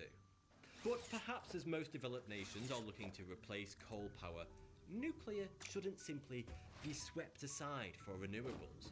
Renewables may be the fashionable and popular option, but that doesn't necessarily make it the better option. Thanks for watching. I would argue that nuclear power makes renewable energy sustainable. I couldn't find it, but otherwise I'd share it with this video. There was an old comic, a nuclear comic someone showed me about the nuclear power plant powering a giant fan to make wind turbines economically viable. I don't think renewable energy is a scam, other than that one scam I just talked about, but I would still like to see more wind and solar working together with nuclear power. But we need more nuclear power, more importantly than we need more renewables. Small modular reactors would be a fun way to do it. I'd love to see thorium. I'd love to see fusion, but that one I'm not going to hold my breath on. And please, if you haven't already, please like, comment, and subscribe to join me on a journey to a clean, safe, sustainable nuclear energy future. Thank you very much for watching. I'll see you next time. The most powerful CW laser build. Aren't those lasers on the order of milliwatts? Now, in order to visualize this ridiculous... Hi, I'm Tyler Fultz. I'm a nuclear engineer with a little over 10 years of experience in the commercial nuclear power industry. From engineering to operations to emergency response. I don't claim to know everything there is nuclear, but I can certainly share some knowledge. Today we're going to be looking at another crazy experiment by S.i.R. This one involving converting a microwave into a laser oven. I mean, hey, they're both types of non-ionizing radiation, just one's has a bit of a different wavelength than the other, right? So they could both cook food just fine. Let's check it out. Hey everybody! Today I want to give some love to everybody's favorite household appliance, the microwave oven. Now for most people, these are simply a way to just heat up food in a hurry, and for that they're pretty decent. But for people like me, microwaves are so much more than that. Microwaves are useful for a lot of cooler things than just cooking food. Is that a light bulb? In fact, My parents' microwave was probably my first platform for experimenting with electromagnetism. Unfortunately, I'm sure they that oven, appreciated that, buddy. mysteriously died not long after they got it. The nice thing is that microwaves don't even have to be working to be useful to me. Lethality aside, the transformer and capacitor inside are great for high voltage projects like Tesla coils. The glass tray and turntable motor can be used to make a simple laser show, and even the oven casing itself is useful as a disposable blast chamber. Now, I've done a ton of projects using microwave parts on this channel, but today I actually want to focus on the oven itself. And since this is my channel, I think there's some room to make some upgrades on this wonderful appliance as well. So yeah, I hope you enjoyed this video. Oh yeah, before I go on, I should warn you that all the crazy stuff you're about to see was done completely for educational purposes. I mean, if you were to try any of this stuff at home, you'd probably die. So yeah, please don't try this at home. Alright, so what kind of stuff can you even do with the microwave? Well, the obvious use is cooking stuff, but this isn't super exciting by itself, and it's often slower than I'd like. And besides, you can do this with an ordinary oven as well. But this isn't some ordinary oven. This is a science oven. This bad boy cooks food with a huge electromagnetic field. I can use this field to check on the condition of my low-pressure gas tubes. Has this plasma globe taken on air since the last time I hit it with a Tesla coil? Isn't it? A quick run in the microwave shows that it's still intact, but not for long. Hey. How about these cheap neon indicators I bought on eBay? Are they any good? That's cool. I'll take that as a yes. Blue reminds me of Microwaves the are great for Cherenkov chemistry glow. as well. In fact, regular old microwave ovens have been used in chemical synthesis for years in academic labs. Now, when it comes to actually cooking food, there's still a lot left to be desired. I mean, it's been over 70 years since the first microwave ovens, and yet the new ones aren't any more powerful. What gives? It turns out, the people who make these things have been feeding us lies for years. So hear me out. What happens when you use the 50% setting for slow cooking? Any self-respecting person would expect the oven to simply run at half power. But check out that power draw. What actually happens is that the oven runs at full power for an amount of time, then turns off for a while before repeating the cycle. Sure, it averages out given enough time, but it's still dirty. Now, I never knew admittedly, that one's not that big of a deal, but it does lead us to the lie that's down. That's really cool. I'm glad he just went through the trouble of putting up a meter to it just to see what it actually does, but I guess I never really tested that, so you don't really think about that. I appreciate him exposing how it really works. That's great. Disgusting. What happens when you use the 100% setting? Most people don't question this setting because it's all they've ever known. But let's take a look at what that looks like in slow-mo. See how they flash like that? Yeah, that's cool. right. Even at the 100% setting, the bulbs are only on half the time. And this is because the oven is only producing microwaves half the time. What a scam! That's Anybody another way who to watches test my it. videos know that That's half great. power just isn't going to cut it for me. I think it's time for some upgrades. Alright, so I've taken this thing apart to expose the circuitry inside. Now I gotta say it, poking around in a microwave is not for the inexperienced. When electronics hobbyists get killed by their projects, it's almost always because they're messing around with microwave parts like these. Anyway, here's the reason why the oven's only on half the time. So this magnetron here, which is actually the source of microwaves in the oven, is powered by feeding the output of this high voltage transformer into this halfway voltage doubler circuit. Now the very nature of the circuit means that the magnetron is only going to be powered on half of the AC cycle. Now if the transformers in these things were ran so that makes sense because of the way the current alternates kind of in a sinusoidal pattern when you use AC power just by plugging it into the wall. That makes sense. Close to saturation, you could just throw in another capacitor and diode to make the full wave doubler and call it a day. But you can't, so that means I have to sacrifice another microwave. Could use a rectifier. But before I do that, let's start with a quick control run, because this is a science video after all, sort of. I'm going to start by ripping this plastic covering off of the door. The metal grid will still stop microwaves from escaping, but now I'll be able to see inside with my thermal camera. Cool. I actually learned this thermal camera trick from the YouTuber S.i.R. Well, he's not really a YouTuber. I've just known him from various nerdy online groups over the years. But I haven't used one for this purpose, but I know a lot of plant operators and actually very specific types of technicians would use a thermal camera when looking to try to identify a hot spot in, say, a pipe, for instance. But this looks a lot more fun. let's have some cool vids on YouTube regardless. So a cup of water heats by about 28 degrees Celsius in a minute, which also suggests about 40% efficiency. Now obviously, this isn't quite fast enough for my liking. I went ahead and unlocked full power mode here. I've added another transformer, as well as some more diodes and capacitors to make the full-wave doubler circuit. One thing about efficiency is nuclear power plants, or really anything that uses a steam cycle, 33-35% is a pretty solid number. So anything north of that, it's like that. Hey, that's pretty cool. You can always look to try to get it better, but I like it. But wait, won't a microwave using double the power trip the breaker? Well, it's nothing a little bit of copper wire and duct tape can't fix. Oh, wow. I'm just kidding.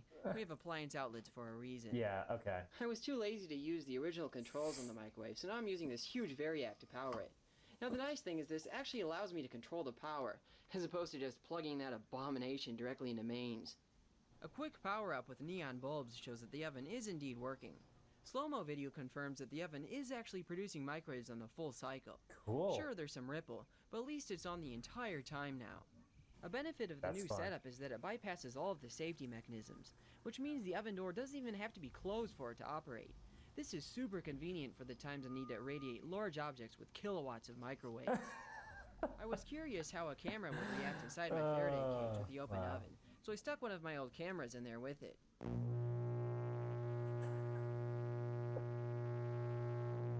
Amazingly, it actually survived this. Now I should note that doing an experiment like this without extensive shielding will lead to the FCC and local hams hunting you down. So, don't do that. Let's go ahead and redo that water heating experiment with... Not to mention just, you know, the hazard of a bunch of thermal radiation everywhere. Yeah, it's called safety for a reason. Note that, again, we're talking thermal. This is not to be confused with ionizing radiation that you would see by decay of radioisotopes. But hey, it's a heat source. Mentioning the FCC, a lot of communications involving like towers involve radio waves, and microwaves are somewhat close to them on the electromagnetic spectrum. So yeah, it's going to show up somewhere. Power microwave.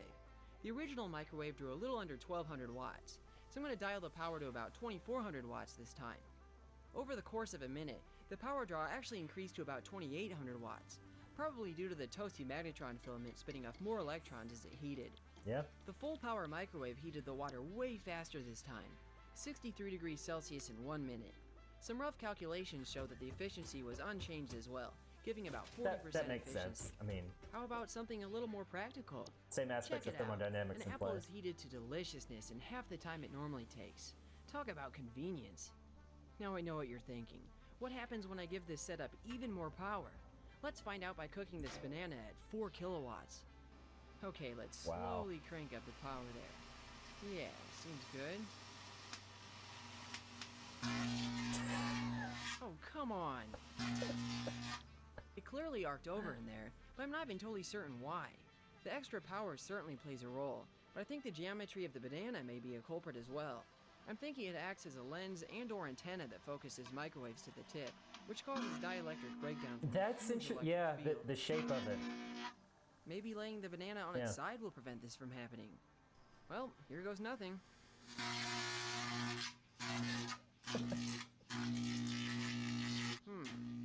That doesn't sound very good. Maybe I can just give it more power and I'll heat the banana along with the plasma. Nope, the magnetron is definitely dead now. Wait. For the record, with stuff involving nuclear reactors, the solution is never, I'll give it more power to see what happens. If anything, if something that you can't control or something is in an unknown condition, you do the exact opposite and safely shut down the reactor. That's one way you can safely control whatever is going on, no matter what. And said process takes a couple of seconds. In a modern nuclear reactor, anyway, you turn the reactor trip switch, all the control rods fall in. And note that even if you didn't control them and you lost power somehow, they would just fall in, safely shutting down the reactor immediately in a couple of seconds. Note that I'm saying modern ones. Chernobyl had a whole bunch of other problems, and one of them was it took a lot longer for the control rods to fall, on the order of 12 to 20 seconds, which is just another horrible design associated with them. Is it on fire? Oh, come on. Pocket sand. I mean, that pocket sand. Unfortunately, this pretty little magnetron just couldn't hack the extra power. Now, it's not like I can just throw in a bigger magnetron either. Well, not without shelling out thousands of dollars. So why not use a bunch of smaller magnetrons? Well, the issue with that is then you introduce a bunch of phase matching and even impedance matching issues. Yep, so phase matching, any sort of generator, including, I guess you can, magnetrons, kind of the same sort of thing. It involves moving electricity. You have to keep them in phase. Like whenever we tested our emergency diesel generators at the nuclear power plant, you have to match it with the grid when paralleling it with the off-site source. Otherwise, you just could potentially damage the diesel. So, yeah, no sense breaking a bunch of magnetrons here by trying to get everything lined up appropriately. Wait, what am I thinking? Why are we using this dinosaur technology when we could be using freaking lasers to cook Yes, food? the lasers, that's what I'm here for. There's a few reasons, really. It takes I'm a sure. relatively huge amount of energy to cook food due to water's high heat capacity. So a laser that could cook in a reasonable amount of time would have to be ridiculously powerful and dangerous. Luckily, ridiculously powerful lasers are what I do best. In fact, I already have on hand some of the scariest semiconductor modules on the planet. These are laser diode arrays.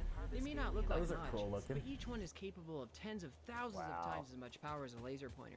It's honestly I never hard to played around convey with just lasers how too dangerous much, each but one of these can be. I do think they're and the cool. hilarious thing is that I'm going to need to run a bunch of them side by side at full power to pull off cooking with them. And judging by the scratched out part numbers and lack of documentation, I'm going to guess that I'm probably not supposed to have these. So how am I going to turn these things into a laser oven? Well, honestly, I'm not even sure yet. I'm just going to start smashing things together until something works.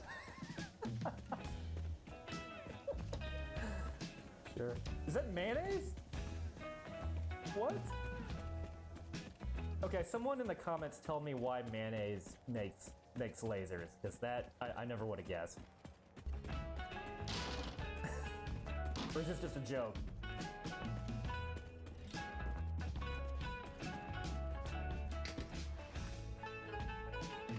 Taking a foil.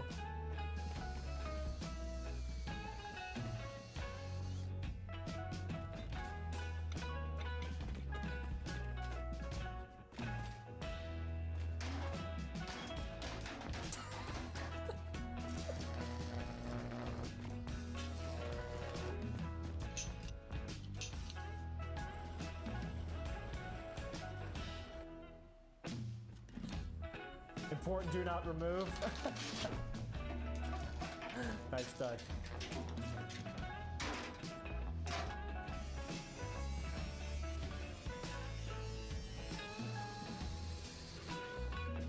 This is cool. Whoa, that's Aurora Borealis in the back.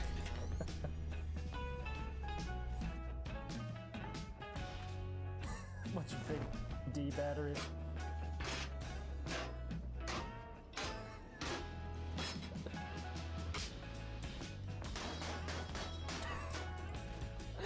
Why?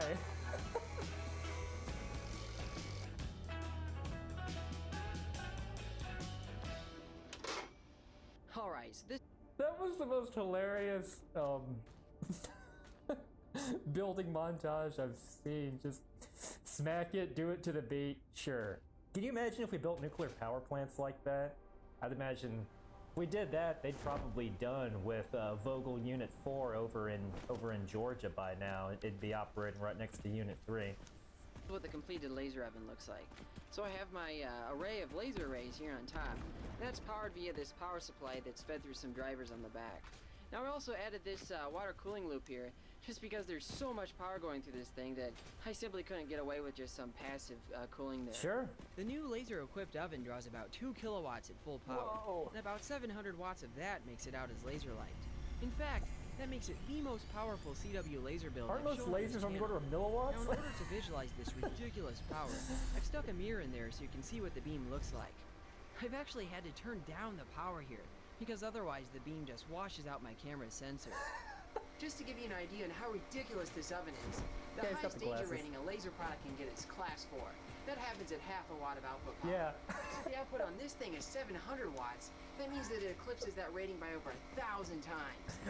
I think he needs his own category of laser safety setting. That means you probably won't be seeing these in stores anytime soon. Alright, so the beam's flashy and all, but how good is it at cooking food? Let's start with a piece of toast. That smells so good.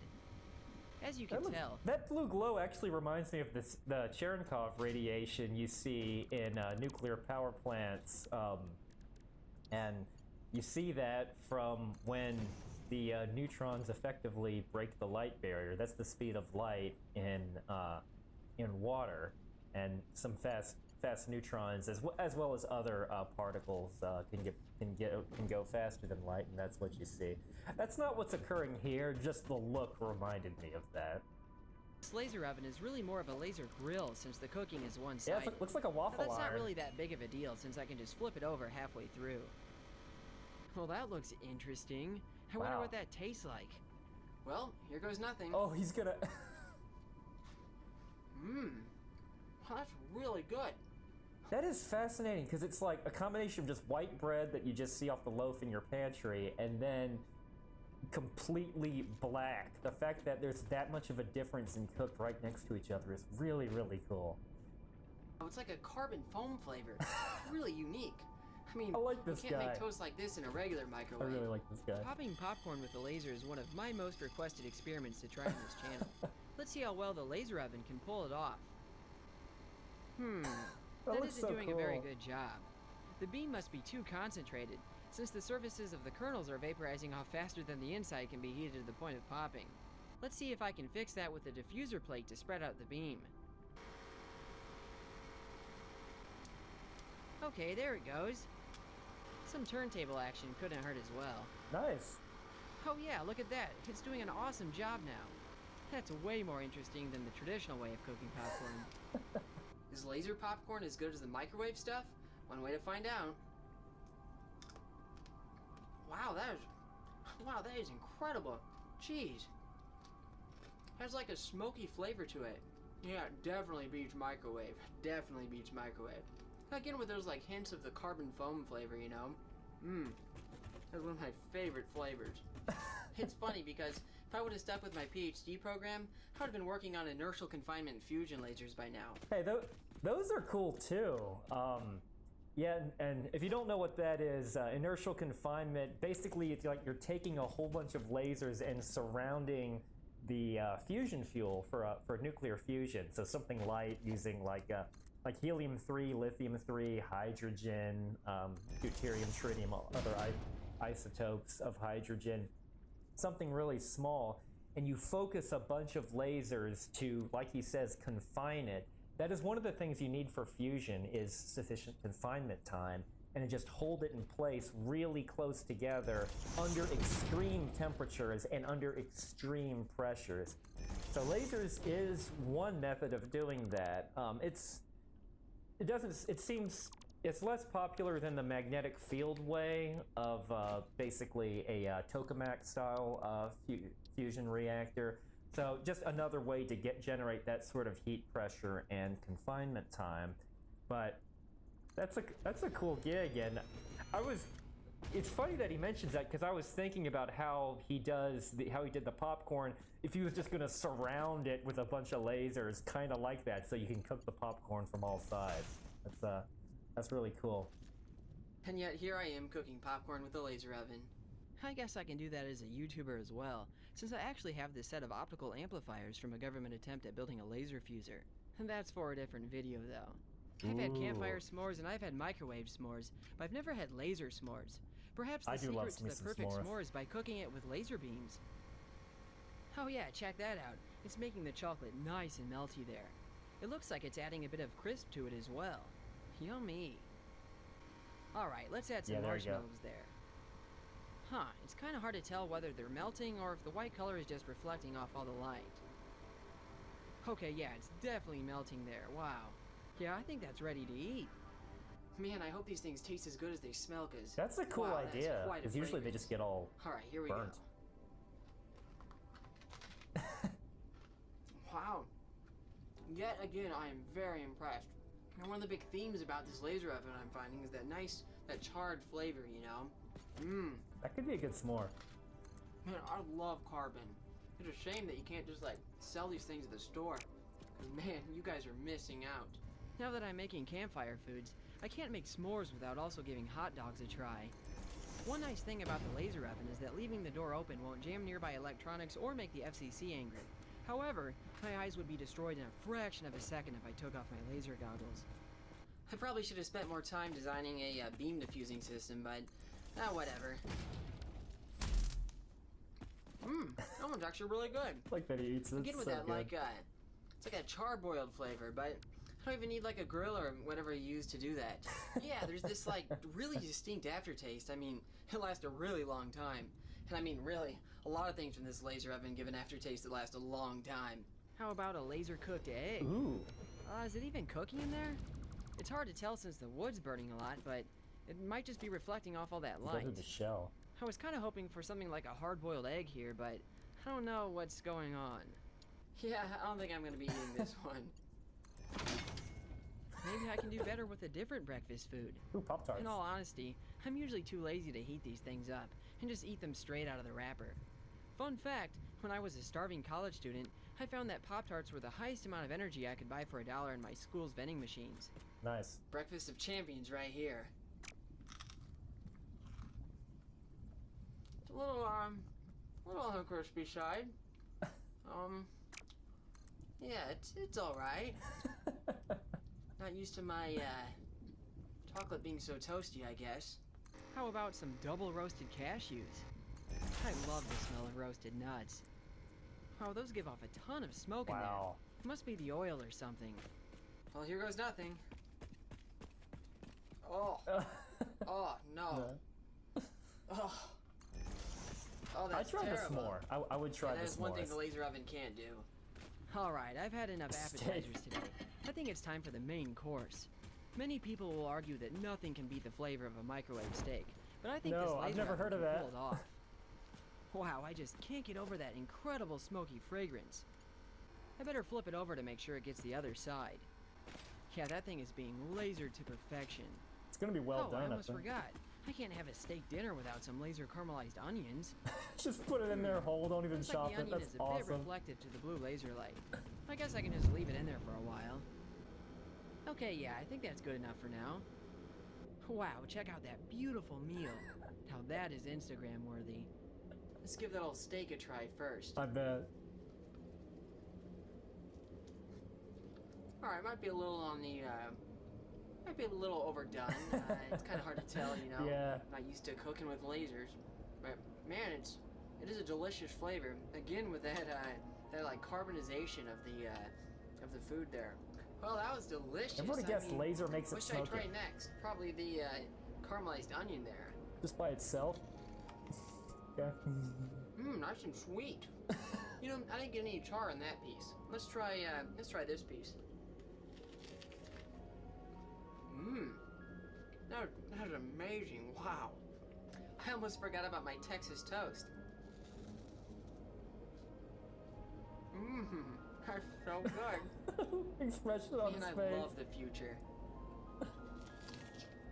Alright, I am stuffed now, so I figured this would be a good time to go over some of the pros and cons of my laser oven. Here we go. So, the pros, right? I mean, the biggest one is it's a laser oven. I mean, cooking food with lasers is automatically cool. It also has a good way Yep. of, like, adding a smoky flavor to things. Sometimes that can be a problem. I mean, a lot of it has to come down with the oven likes to cook, like, put most of its energy in, like, the first few millimeters of the surface of the food you're cooking, so that can be problematic. So that's why, like, char is absolutely everything you put inside of it. I mean, if I were to use, like, red or IR lasers for this, like near IR, then would have probably done a better job at cooking food more uniformly.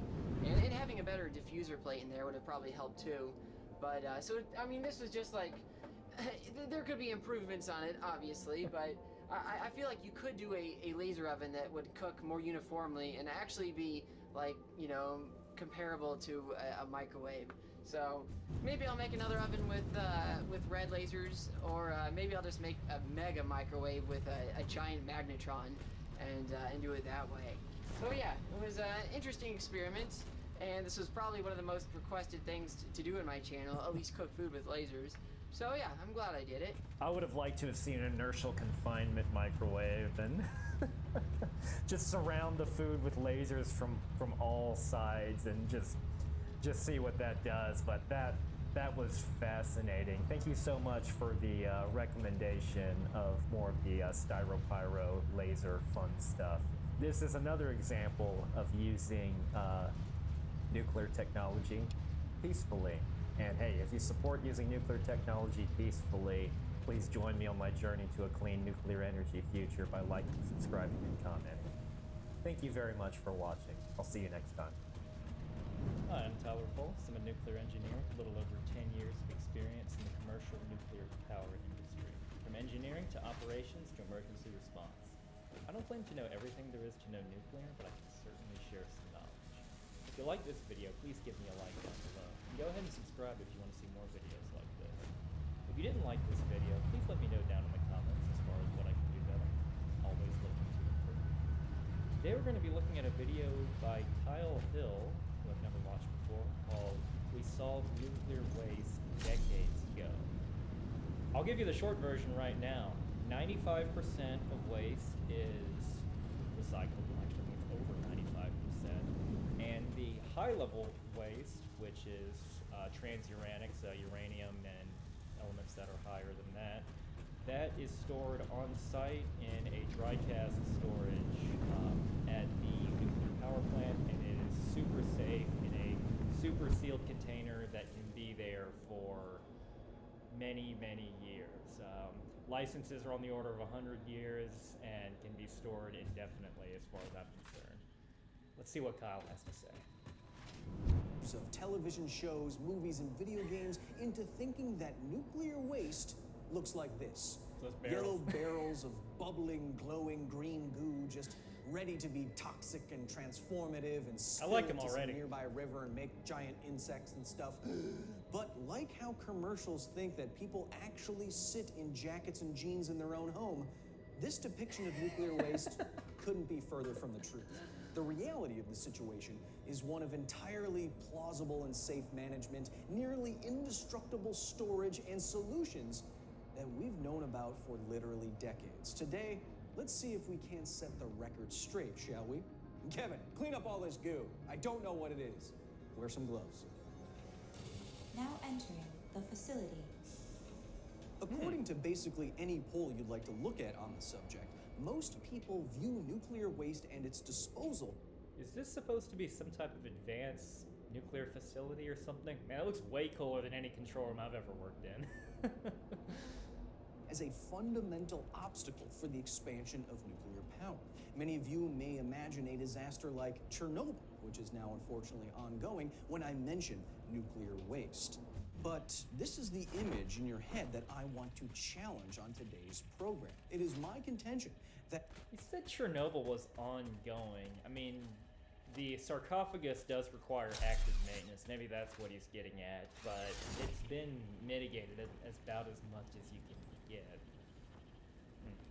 Nuclear waste is nowhere near the problem you think it is. And this misconception is leading to both improper management of nuclear waste and it's inhibiting the expansion of nuclear power, which you, of course, you know I'm for. So, just so you don't think I'm in the pocket of big uranium here, today I will start from the ground up, point A to point B, give you all the facts, and eventually lead you through my reasoning. If at the end of today's episode you don't agree with me, that's fine. At least I think you have all the facts, which I ran by industry professionals before filming this video. So, we begin.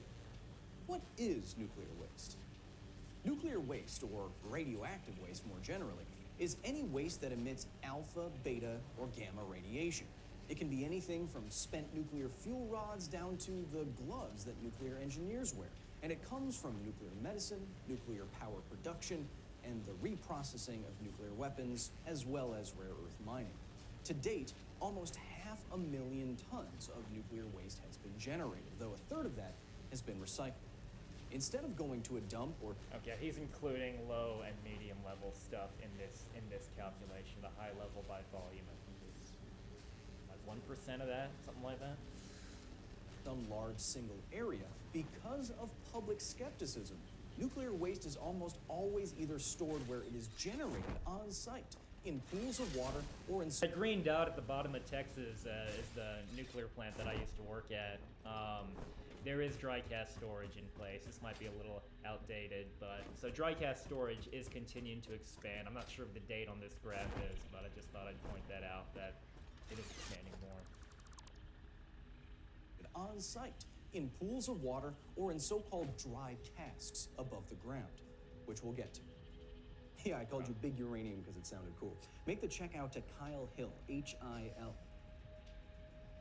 Sorry, I was just subscribing to some magazines. Now, with thousands of tons of nuclear waste accumulating at sites all around the world, you may expect me now to start listing off all of the known environmental and health effects from nuclear waste. And that's what makes the public so skeptical, right? Well, I can't. Properly managed nuclear waste has no currently known widespread environmental or public health effects. This isn't barrels and barrels of glowing... I've looked too, and a lot of stuff you find out there, there's some sensational articles out there about dumping waste into water supplies, and they're half-truths, it's not even anything. Some waste can be stored on site and has a low enough half-life that it decays away fully, and then it is discharged once there's no more nuclear waste, or the radioactivity is at or below background levels. So, yeah, he's right about that.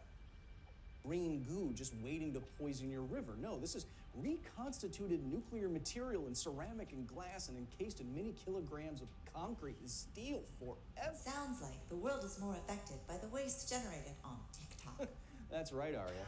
Does anyone know how to not dance like they're at a theater kid's boring wedding? Sheesh! What the world seems to have forgotten about, or is just straight up ignoring, is that the non-nuclear waste we are producing right now, every second, is so much worse. It's literally killing us right now. Most of the world uses fossil fuels, right? Well, let's do the same comparisons that we just did on this program. How much fossil fuel waste is produced? Well, every year in the US alone, coal plants put more ash into the sky by weight than 300 times. I think I know what he's getting at in this. So, coal plants and other, there's so much nasty stuff in coals and in the mining. There's actually more radioactive waste from those, because of all the stuff you see in the ground from the dirt, the coal, all of that's naturally occurring. You got radon, you got all kinds of random stuff, but it's not monitored at all. Nuclear plants operate in what is a radiological controlled area where health physics technicians, radiation protection subject matter experts monitor all of the amounts of radioisotopes that are in the area, including naturally occurring ones. For instance, tritium exists in nature at a very low concentration, but we actually keep tritium on site at nuclear plants till they actually get below background levels. So in a way, we're protecting the environment from the environment, which is fascinating. But yeah, coal, other industries, they just don't monitor it. All of the nuclear waste ever produced in every single way ever. That happens every year. Do the math, and an average coal plant in the US will put more ash into the air and the atmosphere every hour than a single nuclear plant will in its entire lifetime. Nuclear doesn't emit Where ash. does all this fossil fuel waste go? Well, look around. The trees, the topsoil, the atmosphere, your lungs. How does it affect people? 1 in 5 deaths can be attributed to the burning of inefficient fuels like gasoline and coal.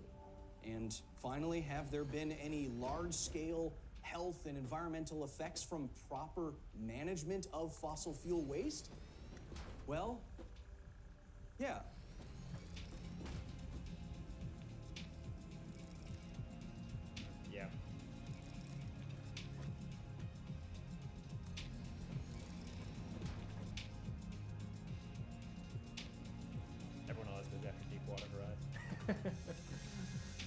This hurts to look at because it's hurting the world, and yet we still maintain this tremendous blind spot for things like this. You remember this happening, right? It's true that radioactivity can be dangerous in a different kind of way, but even here, if you look into the numbers, just by nature of how coal is processed, it contains some amount of radioactive material. It comes from the ground just like everything else. And the average coal plant, through its ash, will put more radiation into the atmosphere than 100 times what a nuclear plant of the same size Thanks for saying would. that. Look, I'm no expert here. I'm no scientist, but I think about radiation a lot. I do my research. I've been to... I'm the expert on nuclear, and yeah, he's right about coal. Like I said, they just don't monitor it. Chernobyl myself. And I can tell you that I'd rather spend a week in Chernobyl, maybe not right now, than say a week in Beijing, when the air quality is literally so bad, it's worse than what the first responders at Ground Zero on 9/11 were breathing. Remember, this isn't worst case versus worst case. This is not Chernobyl versus Exxon. This is complicated reality versus complicated reality. And right now, the reality is that fossil fuel is the invisible scourge that people... He's right. You can't look at worst case versus worst case. You can multiply that times probability to get what your real risk is. And the probability for something like Chernobyl ever happening again is so minuscule. In fact, that exact scenario can't happen again because that design and those operating margins will not let you operate that way again. It'd be a bit like asking gravity to fail. Imagine nuclear waste to be. But Administrator, if nuclear waste isn't as bad as fossil fuel pollution, and the problem is already solved, what is the solution? Ah, yes, the whole point of this episode. And Arya, get Big Uranium back on the phone. I could use a new Lamborghini. Magazine subscription. Nothing I've said so far actually demonstrates that nuclear waste isn't dangerous, just that it's less harmful than other forms of waste. So let's talk about... Okay, he's got a dome. I don't recognize the site, but I do buy that that's a nuclear plant. One misconception a lot of people get are those hyperbolic cooling towers you see on the right of that screen are automatically associated with nuclear. The nuclear plant I worked at didn't actually have those. It had a massive cooling reservoir of almost 100,000 acres. And they also exist for coal plants, fossil plants. And what's coming out of those cooling towers is just water. How nuclear waste is actually managed. Out of a nuclear power plant like the one behind me, there are 3 kinds of waste that can be produced. Low-level waste, which can be anything from papers to gloves that are lightly irradiated. Intermediate-level waste that does require some shielding but decays well enough over time. And high-level waste. This is the stuff that people worry about. A lot of low-level waste can be done by as simple as doing laundry. Intermediate level is what I was talking about earlier with shielding and just letting it decay over time. And the high level stuff is what I was talking about with the dry gas storage. Stuff that needs to be cooled down in cooling ponds for a couple of years before being stored away. Now, even though this is the stuff people really worry about, it's only a tiny, tiny fraction of all the nuclear waste produced. In fact, all of the high-level waste ever created by every nuclear power plant in the world could be buried in just a football field-sized space. Yeah, nuclear power is just that efficient. Now, as we said, high-level waste is stored mostly above ground in so-called dry casks, giant concrete cylinders that can weigh as much as the world's heaviest door.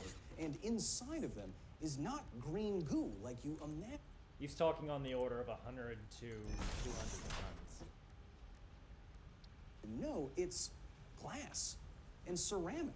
Nuclear material melted down, combined with glass and ceramic and inert materials such that the nuclear stuff stays cool and stays below critical. Despite a blue whale's worth of concrete, despite the known physics of shielding, the public still isn't comfortable with these tasks. The San Onofre nuclear generating station found this out when when they started transferring high-level waste to a... Those things are so safe and indestructible. They can withstand direct hits with missiles, and they keep stuff warm, and it can theoretically last thousands of years. So just give me a couple of pipes and a heat exchanger. You can make a nice hot tub out of one of those, and you're never gonna have to pay for the heating. Above-ground casks near a beach, and the people there are still protesting that, imagining that this will... The Nuclear Regulatory Commission doesn't actually let you do that, though. Problem for millennia.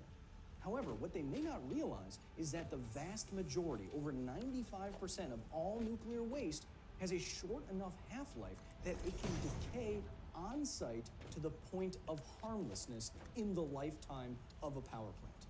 Some longer-lived materials will have to be stored away forever, of course, but most of it will decay in the lifetime of a plant to inert rock and glass. At that point, standing next to one of these gargantuan nuclear coffins will literally be less harmful than taking a cross-country flight. Contrast this with fossil fuels again. Coal plants, for example. He's referring to radiation you get just by being up in the stratosphere. You get more radiation from cosmic rays than standing next to one of those things. It's 100% true. In fact, you even get a lot of people that work at nuclear plants that don't even walk by, that don't go out into some of the hotter parts of the place. They get less dose than people on a commercial flight. Are the single largest source of mercury pollution on Earth. And neurotoxic metals like this will never, ever lose their toxicity, ever. They will always be a problem, and today, they're not even contained. Administrator, your request for the new Lamborghini Aventador has been denied by Big Uranium. Oh, come on, how many sensible facts do I have to shill for a sick Lamby? When properly stored and managed, nuclear waste is just so much easier to deal with than anything that comes out of fossil fuel use and production. But what about in between nuclear waste production and storage? Couldn't some accident happen when moving nuclear waste around? That's a good question, actually. I want to show you something. These are nuclear waste transport casks.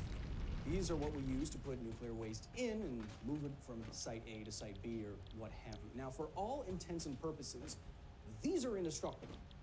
Like Hulk level, Infinity Gauntlet level indestructible. Watch this for a second. Don't like that he used the word Hulk because that implies you get irradiated. But I know what he was going with. Yeah. Oh, a train. You can throw a runaway train at one of these things and nothing happens. In the millions and millions of miles, these things have... I've actually never seen that. There's more energy behind that than a typical missile. ...travel across the globe for decades. There have been 0 recorded accidents where one cracks open and stuff leaks out. There's nothing to leak. Remember, this is not green glowing goo. This is concrete and steel and glass and ceramic. And because of that, and because these things are so indestructible, it's very unlikely any of this is ever going to get weaponized like people are worried about. That's just not how these materials are going to work. What people should be worried about, something like a rogue piece of medical equipment somewhere, as unfortunately the entire city of Goiânia, Brazil, found out decades ago. When properly stored and managed, nuclear waste might in fact be the safest waste there is. And all of this is even without the ultimate solution for all of this stuff that nuclear scientists and engineers have known about for decades. So with that, it's time to go underground. Oh, my thoughts. The international scientific consensus is that the best option for long-term storage of high-level nuclear waste is deep geological disposal. It sounds simple, and that's because it is. You dig a big hole that... So this was attempted in the past with Yucca Mountain in the United States, but it's just this classic not in my backyard mentality. No one who lives near there wants it, just like no one wants a nuclear plant or a coal plant or wind turbines or anything like that. So it's hard to just get people to agree on this sort of thing, but it's absolutely safe and a good repository that could probably withstand, I forget the exact numbers for Yucca Mountain, but it would be able to withstand every plant in the U.S. ship all their waste there, it could last us for thousands of years, assuming we never shut those plants down and continue to expand our nuclear industry. Goes really far underground, you put the already safe dry casks in there. You dig the hole so deep that it's below anything that's a water table, geologically active, or a biosphere. It's as isolated as you can get from humanity without literally throwing these things into space, which you can't do. And we know that this deep disposal would work because billions of years ago, nature already tried it. About 2 billion years ago, in what is now Gabon, Africa, a rich natural uranium deposit, moderated by intruding groundwater, kicked off a series of modestly powerful nuclear reactions. Oh, he's talking about the natural power plant, if you will, that just from a natural runoff. What are the odds of that? That is just something that's always been fascinating, that it had enough to create a little bit of a self-sustaining reaction. Natural nuclear reactor right in the ground. Yeah. These reactions generated energy and heat for hundreds of thousands of years. And I'm telling you this little geological factoid because in all that time, with... Keep in mind that when you put in dry casks, those are calculated such that it'll keep below criticality, which you mentioned earlier, and all that means is being able to start a self-sustaining nuclear reaction. That's what criticality means. It doesn't mean anything's going to blow up. And they have a certain amount of subcriticality margins so that this sort of thing doesn't happen within each of the dry cask containers, and also a heat profile margin to ensure no overheating occurs based on how they're designed. There's a very specific way in how you load these casks, but as he's describing here, and what I can tell he's going to allude to is, even if you didn't do that, you're still safe, because there's just that much safety margin. All of the movement of the underlying geology, with all of the erosion, with zero protection, zero storage, the waste from this natural reactor, which was in contact with groundwater, moved less than 30 feet away from the site. Even without decades of study backing it up, even without a metric buttload of specialized concrete shielding, this natural experiment worked. And it's good evidence that deep disposal is relatively safe. If this is such a good solution, why aren't we doing it? Well, why don't we ask the experts? I thought you were an expert. Oh, no. No, I'm just an expert at this.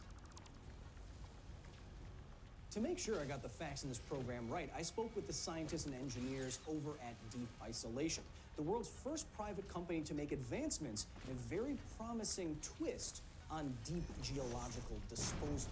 Now, instead of wanting to use giant mines underground that are 18 feet wide, need people and heavy machinery, and you have to move casks around with humans, instead of that, they want to use borehole technology that the oil and gas industry already has. Okay. Instead of those giant mines, you just drill 18-inch diameter holes, 1,000 feet or more into the ground. You drill it at an angle or horizontal or vertical, but you drill it all the way below aquifers, below anything that's geologically active, below more rock than is in a generic disaster film. Into these holes, you put nuclear casks, you stack them or you line them up, you fill the entire thing with concrete, you seal it, you forget about it. The great thing about this... They're more than 18 inches across, though. Yet, even at a picture earlier, you saw a person for scale. They're on the order of 5 meters across. Idea is that you can do this all on... You saw more entire film, logically act vertical, but you into the oil and gas industry already has. Okay. Instead of those giant mines, old technology that the oil and gas industry already has. Okay. Instead of those giant mines, you just drill... a big one.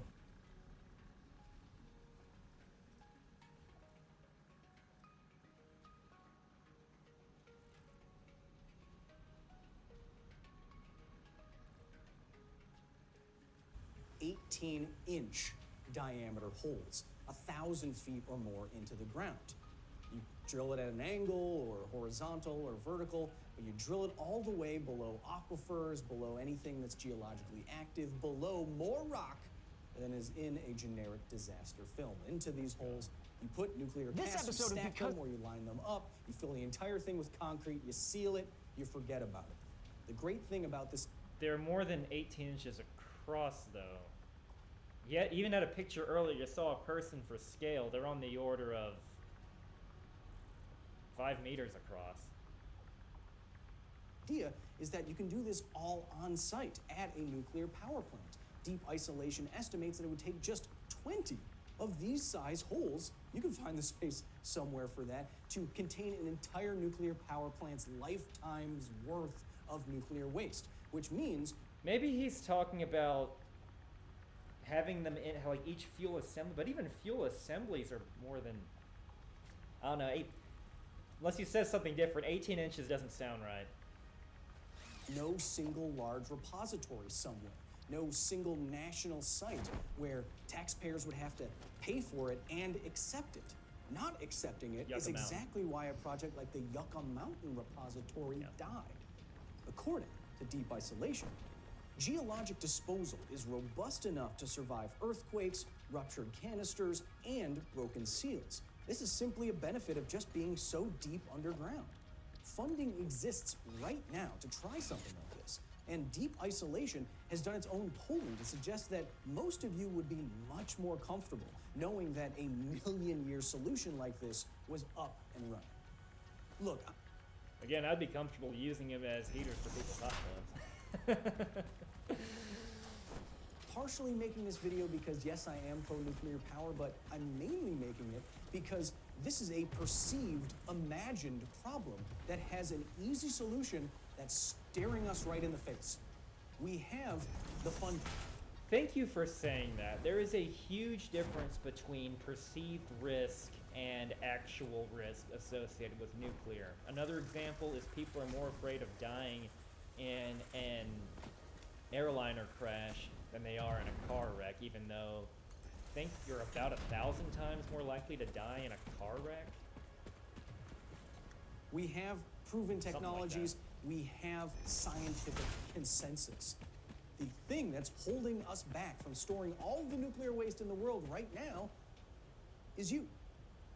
Public acceptance. Not me. Whether or not we store waste in a more safe and manageable way, whether or not we do that and then expand nuclear power and then use nuclear power to help fight climate change, that is all up to you. I believe I've given you an accurate portrayal of this landscape. Whether or not it changes your mind, I did all I could as your resident science boy. Until next time, I gotta go fuel up my Lamborghini Honda Civic. I like him. That was my first time watching any of his videos, and I could tell it was well thought out, and he definitely did consult some experts. Only thing I'm skeptical about is that whole 18-inch borehole thing, but that's a bit of an out there sort of project. But even if that project doesn't get undertaken at all, it's still safe. At the site that I worked at, we're licensed to have a whole bunch of dry casks, basically enough for however much fuel, 30 years of operation worth, it would be 40 plus years of operations by the time it's all placed out on the pad, and it's licensed for 100 years, and you could extend it indefinitely on the surface. Highly resistant to tornadoes, hurricanes, anything. So you can rest pretty easy about nuclear waste. That was a pretty good video. Let me know if you want me to check out more of his content in the future. Thank you very much for watching. I'll see you next time.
finding products that are suitable for sensitive skin can honestly be a mission. I have just been in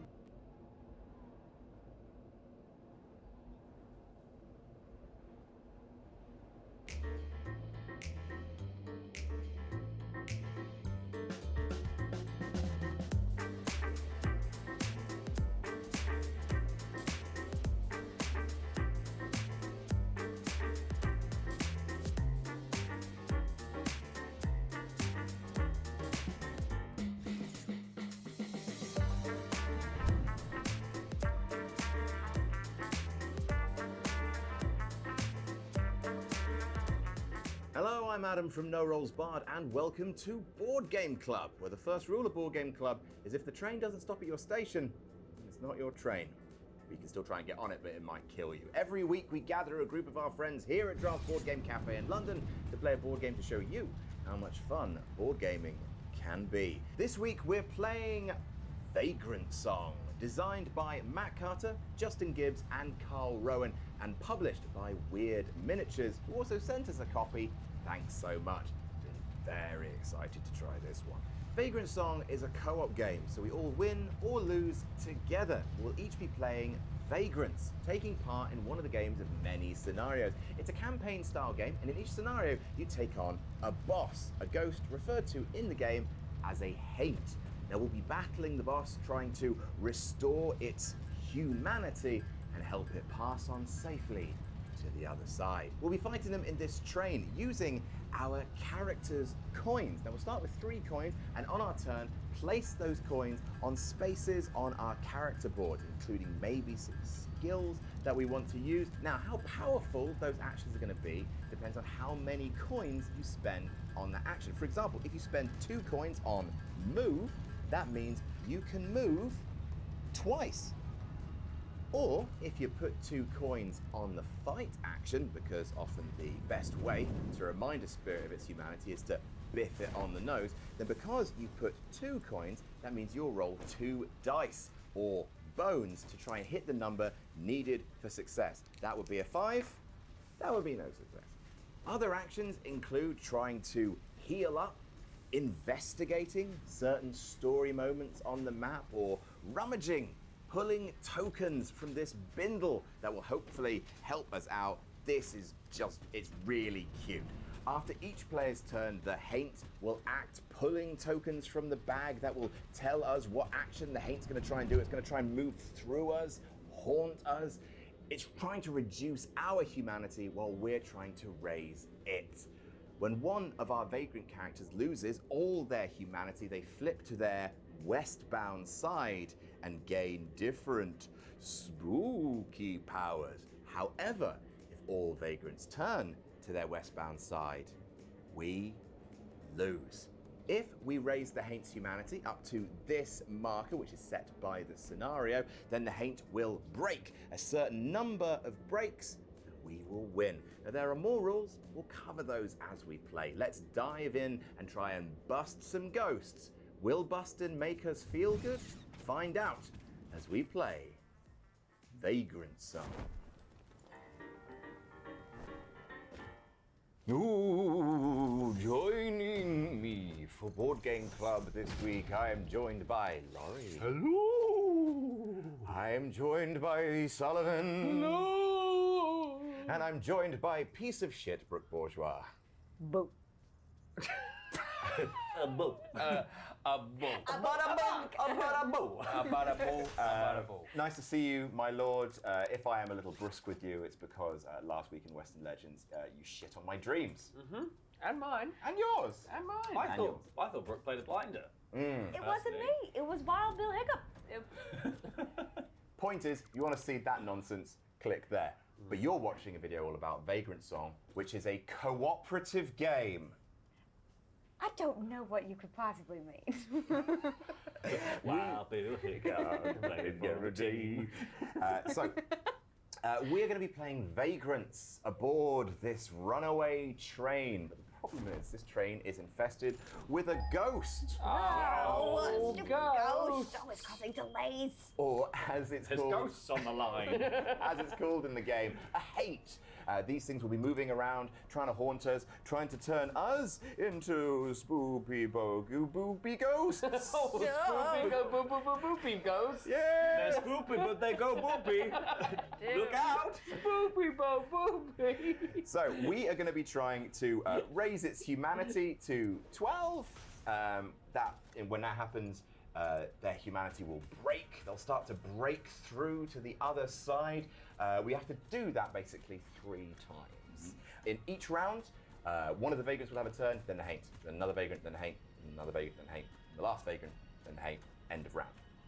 Some of it might be rummaging in this bag, biffing the haint on the nose. That's how it fixes it. That's how you raise someone's humanity. They give them a little bop on the nose. Yeah. Sort yourself out.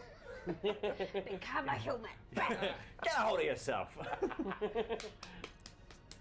Right, that's pretty much it. Let's go around and introduce our characters. We are playing a scenario called Sheltered from the Storm. I'll introduce our characters, then I'll introduce the scenario-specific stuff, which is very exciting. Some rituals. Oh, there's lots of beautiful things in this game. But let's start with Laurie. Laurie, who are you? I am the curse bearer. I'm the curse bearer. Sorry, not the curse breaker. The curse bearer. In my non-Westbound form, I am also subtitled the Tired. Which feels very apt. That's fair. The curse bearer has been running for a very long time. Armed with her guile and a trusty knife, she hopes to defeat the creature of darkness that pursues her. She just needs to figure out how. The entire thing with the curse bearer is that she is haunted by some sort of other ghost, and she needs to stay on the move. All of her skills are more effective if she has moved, but the other thing is every time she is haunted, she gets to lash back at the ghost. So you want to be up in its face. Good stuff. Very nice. You have a passive power, which is, what is it, once per turn? Basically, once per turn, if after I am haunted, which means when the haint moves through you, I can force it to gain 1 humanity. So if it passes through me, it leaves with some of my humanity, I think. Because we can't move like this. This is an obstacle, for example. We can't move through him, but the haint can. And they can also move through us, at which point you become haunted, and depending on the scenario, a specific thing happens to you. I am the Runaway, subtitled The Free. I, accompanied by her loyal pup. Look at him, it looks like a little corgi to me. How could I not be the Runaway? You have the pup. The Runaway has fled home in search of a new adventure. She's eager to see the world, but it's definitely a little intimidating. Or it would be, without her shaggy best friend. I'm gonna call him the Professor. I have the pup who cannot use special tokens, but the pup can also not be haunted. Can't haunt a dog. And I also don't have object permanence. So my pup can move around. It can move. It can biff the ghost. It's actually, weirdly, I believe, the best fighter amongst us. Yep. Ridiculous. I also have other actions. Why and send skills. a group of kids when you could have sent a dog? Send a pack of dogs to take down the Get a ghost. load of dogs. Literally the whole premise of Scooby-Doo. Did we not listen to Scooby-Doo? Scooby-Doo will fuck that ghost up. Who are you, Sullivan Brown? I'm the songsmith. I'm the hopeful. You're so hopeful. The bright lights of the city have tugged on the songsmith's strings since childhood. He's dreaming of performing on those grand stages, pouring out the music in his heart for all to hear. If I only have 1 coin on a skill, I can reduce the success value of that skill. Sing it for us. So yes, I'm a jack of all trades, but master of none. That's essentially me. You have a bunch of... So these are your skills, these little cards. Not these. These are actions. These are skills. Yes. Okay, great. Yes, so these I can do them a little bit better. That's right. Hooray. Huzzoo. I'm the Empress, who sounds nothing like me at all. Her little title is the Driven. The what, sorry? The Driven. The Driven. I heard dripping. The dripping. The dripping. The big wet Empress. Coming from the swamp. Just so soggy. Again with Driven. It's a humid land, not New Orleans. But despite few people acknowledging her as the Empress of America, she hasn't stopped spreading her message or trying to amass an army. If ghosts think they can stop her, they're sorely mistaken. And she also just looks very angry. Which you're never angry. Uncharacteristic. What's your passive skill? My passive skill is that I am the boxcar queen of New Orleans, I suppose. But the first time I roll a booming boxcar, which is, I believe, when you roll a 6, correct. I get an extra bone, which is a fancy way of saying guys. Yes. So we'll cover every... One extra bone. One extra bone for me, please. The pup's very eager. Once we do each action for the first time, we'll sort of explain what it is. But most things involve us rolling these dice, or, as I know in the game, bones. If you roll a 6, you get an extra bone. Huzzah. Right, so we are playing a scenario called Sheltered from the Storm. Krakow. We are fighting Warsaw. these things.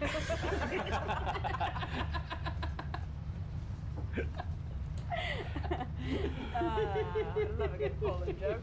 Minsk. Are we naming just Eastern European cities? Gdansk. Vilnius. This is going to take long. 30 minutes per player, this game apparently takes. Riga. So, Bucharest. Shelter from the Storm is the name of this little scenario. We're going to be trying to restore humanity to these, the turned faces. You move around them and they're still looking away. You cannot see their faces. What is it, the turned faces? Well, let's see. So this is the scenario. In the back of the head to find yes, out. fucking learn, lads. What do you want? Throwing my dog at me. Remember!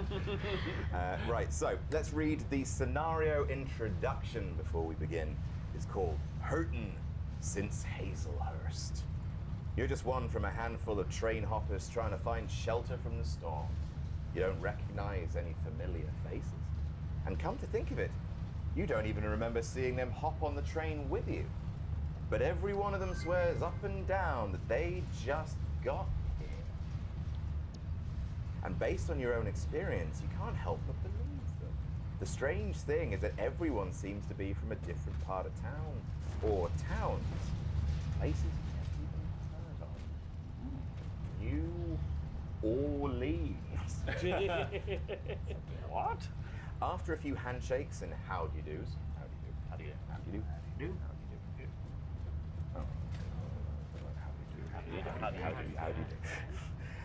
you all try to settle in the best you can, but without a hay bale or old cushion calling your name, neither the train nor the situation brings you much comfort. The only thing you all have in common, it seems, is the welcoming hand that helped each of you aboard. White glove, loose skin. Couldn't forget it if you tried. You can't tell if it's a good or bad thing that Mr. Welcoming Hand appears to be missing. Either way, hopefully things stay nice and peaceful on this leg of the journey. That sinking feeling in your gut is telling you otherwise. You place the tokens. Round token here, break token here. That's how many times you need to break these guys to restore their humanity. You've got to get them to 12 humanity to break them once. Every time these tokens reach one of these, we'll encounter an event. You can also investigate that for an event.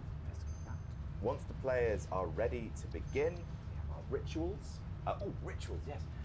When certain things happen in the game, we can do a ritual. For example, the first time someone gets a wound, or if we manage to make the Haints move all the way from C to A or A to C, and something else. As a team, if you collectively remove